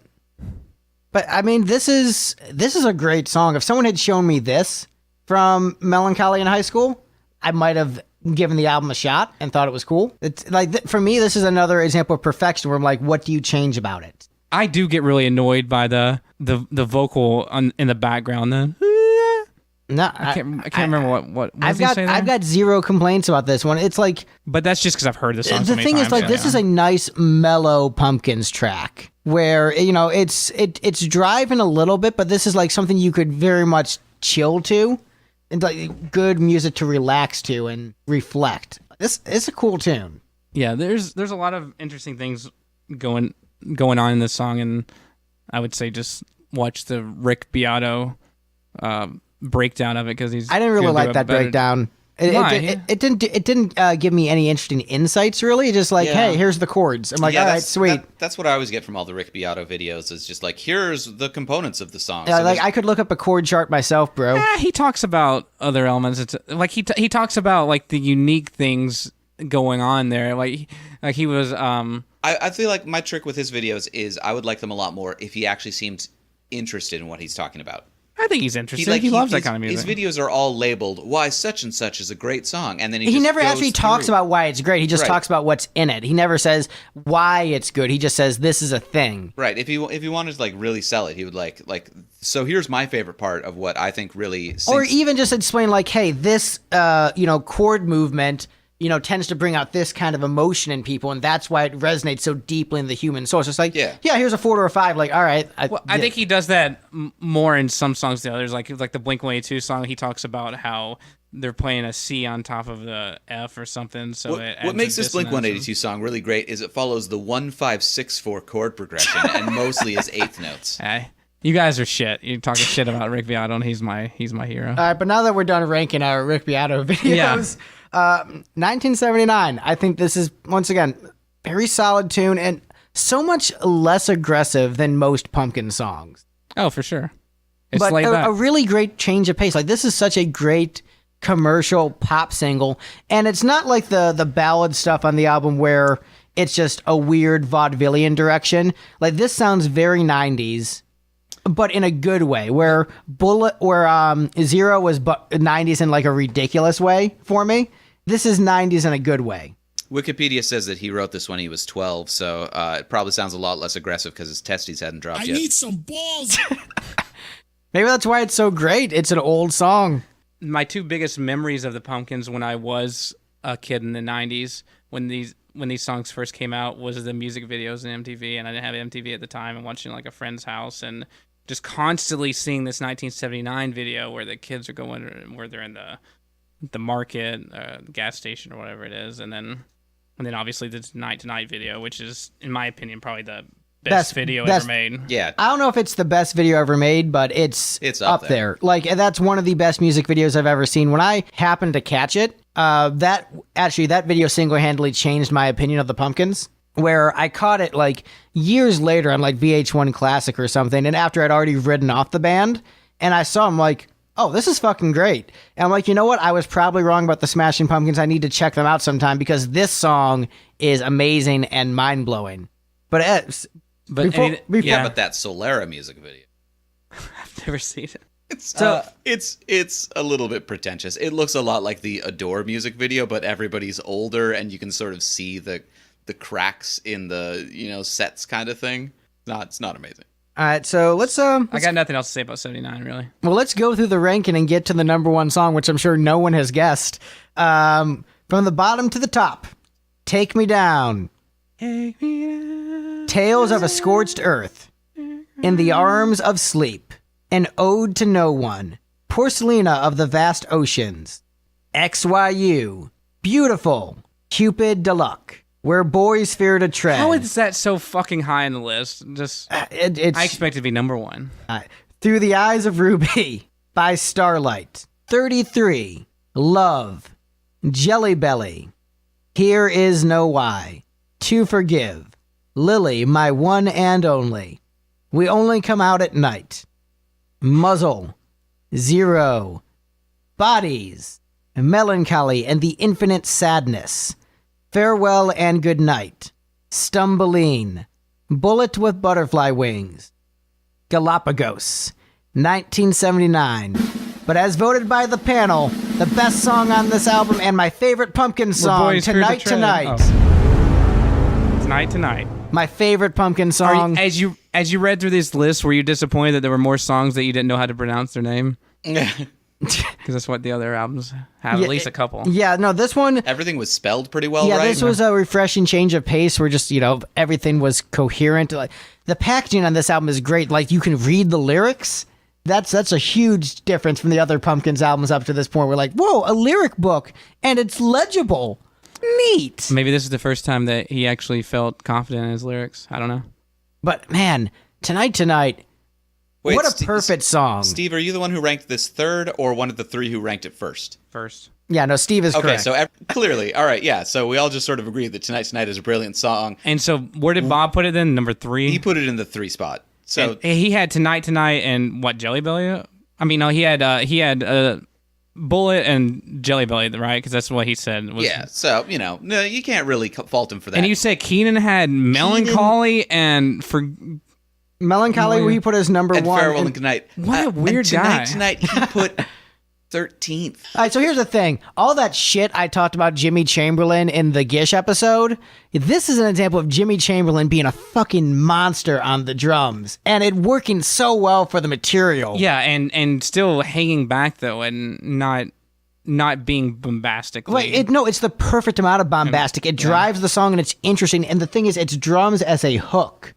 It is a hook of the song, but it doesn't take away from the other stuff going on. It is something that grabs the listener in. The drums grab you in. The strings grab you in. The melodies grab you in. Like, everyone is firing on all cylinders. And it is an optimistic song, which is something that is unfortunately few and far between in 90s alt music. Fuck optimism. No, optimism is great. And to hear this optimism with these lush strings and that great, vaudevillian video, it's perfection. This is perfection. The strings do make the song, though. If you took the strings out, it's nowhere. It's still pretty good. It's still pretty good if you take the strings. It's not as epic as it is. Yeah, that's what makes it. It doesn't reach Net's level, but with those strings, this is Net's level. That's what makes it big. That's what creates the tension of the whole song of the strings. To me it's hilarious how someone couldn't get me into Pumpkins in high school, where all they'd have to do is play this single.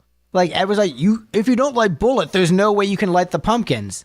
That is so wrong. You can still like Smashing Pumpkins if you don't like Bullet. There's so many layers and nuances and different styles that the band goes through, where even someone like me who hates, their big hit can still find a lot to love in this band.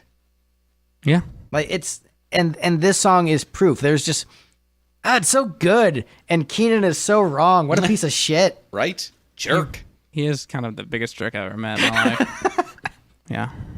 But yeah, Tonight, we all, the three panelists that matter, ranked it as the number one song. So, yes. It's really hard to say much about it then, other than it's good. It's my second favorite Pumpkin song of all time, Disarm, and then we have the same top two, just in a different order. And the thing is, I don't knock your order. I completely respect it. I'm like, oh, he likes Disarm better? Yeah, I see why. I like Tonight better, and maybe that's nostalgia on my end, because that was my gateway Pumpkin song. But it's brilliant. What more can you say? I do hate. It kind of does suck though that for like a big loud rock band, my two favorite songs are the acoustic string ones. No, who gives a shit? Good song's a good song. Like, it's like, I love Kiss. You say that, but the fact that they are like acoustic and alternate arrangements is part of what makes them a good song. Like, normally you talk about songwriting as songwriting, but like what makes those songs stick out as your favorite is, to a large extent, what makes them different from the rest of their catalog that you love, as well as what makes them the same. There's the similarities you love, and there's those little differences that really make them stick out and say, yeah, that one's my favorite, though. Well, if everything sounded like Tonight, then you wouldn't care that much. Yeah. If everything sounded like Tonight, I'd like the band better. Like, being 100% honest. You hear being Steve. Yeah. the one that counts. The me. I agree. Yeah, if... The thing is, if you strip this down, and honestly, if you even though I like some of the rock songs, if you stripped most of them off this album, this would potentially be this would easily be my favorite Pumpkins record, and it wouldn't be so close with Siamese, which I think is just more consistent overall. Yeah, but nobody would have listened to it. I mean, that's fair. No one would have listened to it, but honestly, I would have liked it much better. It would be just like their follow-up album to this, where nobody listened to it because that was more of it's a lot kind of slower in general. Well, you know what? I'm probably going to love it. I'm just anticipating, based upon what I've heard and how much everyone else seems to dislike it, I'm probably going to love it. I don't dislike it. I mean, if you like their slower numbers and you like the Billy Corgan experimenting, then you'll probably enjoy. Well, we'll get to it eventually. We've got that Smashing Pumpkins box set next. Yep, the box set and then a door. I don't even know what's the box set. Airplane Flies High. I don't know. I have no idea what that is. It's the singles for this one. Oh, well then, so you're just listening to the same songs again? No, because the B-side. Because each of the singles has like 5 B-sides with it. Holy shit! So there's like a bunch of Alice Cooper covers and Cure covers and things like that. Man, yeah, so for this record, he recorded he seriously like 100 songs. Yeah, he recorded about 50 songs that they released at the time, and then the other 50 like extra demos and live versions and things like that that came out for the special editions of each of them. The trick is Adore, he recorded almost 100 songs for. The special edition of that is 96 tracks long. God. And even the ones that are on the album aren't the greatest, so I don't know if I could listen to all the other ones that didn't make it. It's like the people who really want the Gene Simmons box. They're like, dude, did you hear what he was writing in the 80s? And you want the ones that weren't even that good? Right? Ugh. But anyway, that's our show. So what did you guys think of our ranking? Was it about what you expected? No, it sucked. Yeah, I mean... there was some that kind of sucked, yeah. The really important not being at the bottom was ridiculous. It was kind of a piece of shit ranking. The really top ones, I think they landed where everyone expected. The bottom was way swingier than I'd anticipated. Yeah, but I think like you knew that Tonight, 1979, and Bullet were going to be up there. Yeah. Like, even though I don't like Bullet, I knew it was going to be up there, and it's just you can't even deny as it. hard as you try to destroy it. One of the things, like I'm not going to deny the quality of the piece and the iconicness of the piece, but I can still say I don't like it. So what are you going to do if when you go to this show on Friday and all they do is play that song 12 times in a row? I'm going to be really disappointed. I spent $30 on it. Despite all my rage, I'm still just a rat. Actually, you know what? Troll factor, that'd be pretty great. Yeah. If they just played that song 12 times, because I know other people would be kind of pissed off about it too. I'm like, you know what? I respect the troll aspect. Good for you. Yeah, nobody would have fun at that show except for Billy. I don't think Billy has fun at shows. I would probably dig it if that's what he did. I'm like, you know what? Yeah, this is great. I would like it too. Keenan, where can we find you and your awesome band on the internet? Do a search for Sarah, that was Sarah with an H, and the safe word, either ampersand or letters. On Spotify, I believe all our social media handles are Sarah and the safe word. We didn't have to do Sarah and the safe word band or anything. It's a pretty weird name. So, all right. All right. Well, thank you so much for joining us, man. Thank you. Man, thanks. You plug some things. I'm in a band called Old Skool. OldSkoolCLE.com is our website, and we do 90s hip hop, and that's pretty much all I do. So rock and roll. Wait, I have that hip hop and roll. Yeah. Yeah. It's rock and roll. There we go. I think it's the first time you used that drop. I've used it before. Yeah. Thanks for being here, guys. Steve Edwards, where can we find you on the internet? My band is called Eye for None. EYE. FO. I had to think for a second how to spell it. FORNONE. And we play music and release an album soon. And that's got music on it. I just want to say thanks to everyone out there who supported me and my opinions of the Smashing Pumpkins songs. And what did you? All right, and we are Lipstick. Find us at lipstickgeneration.com. Buy a t-shirt, please. No applause. All right, that's our show. Bye. Bye.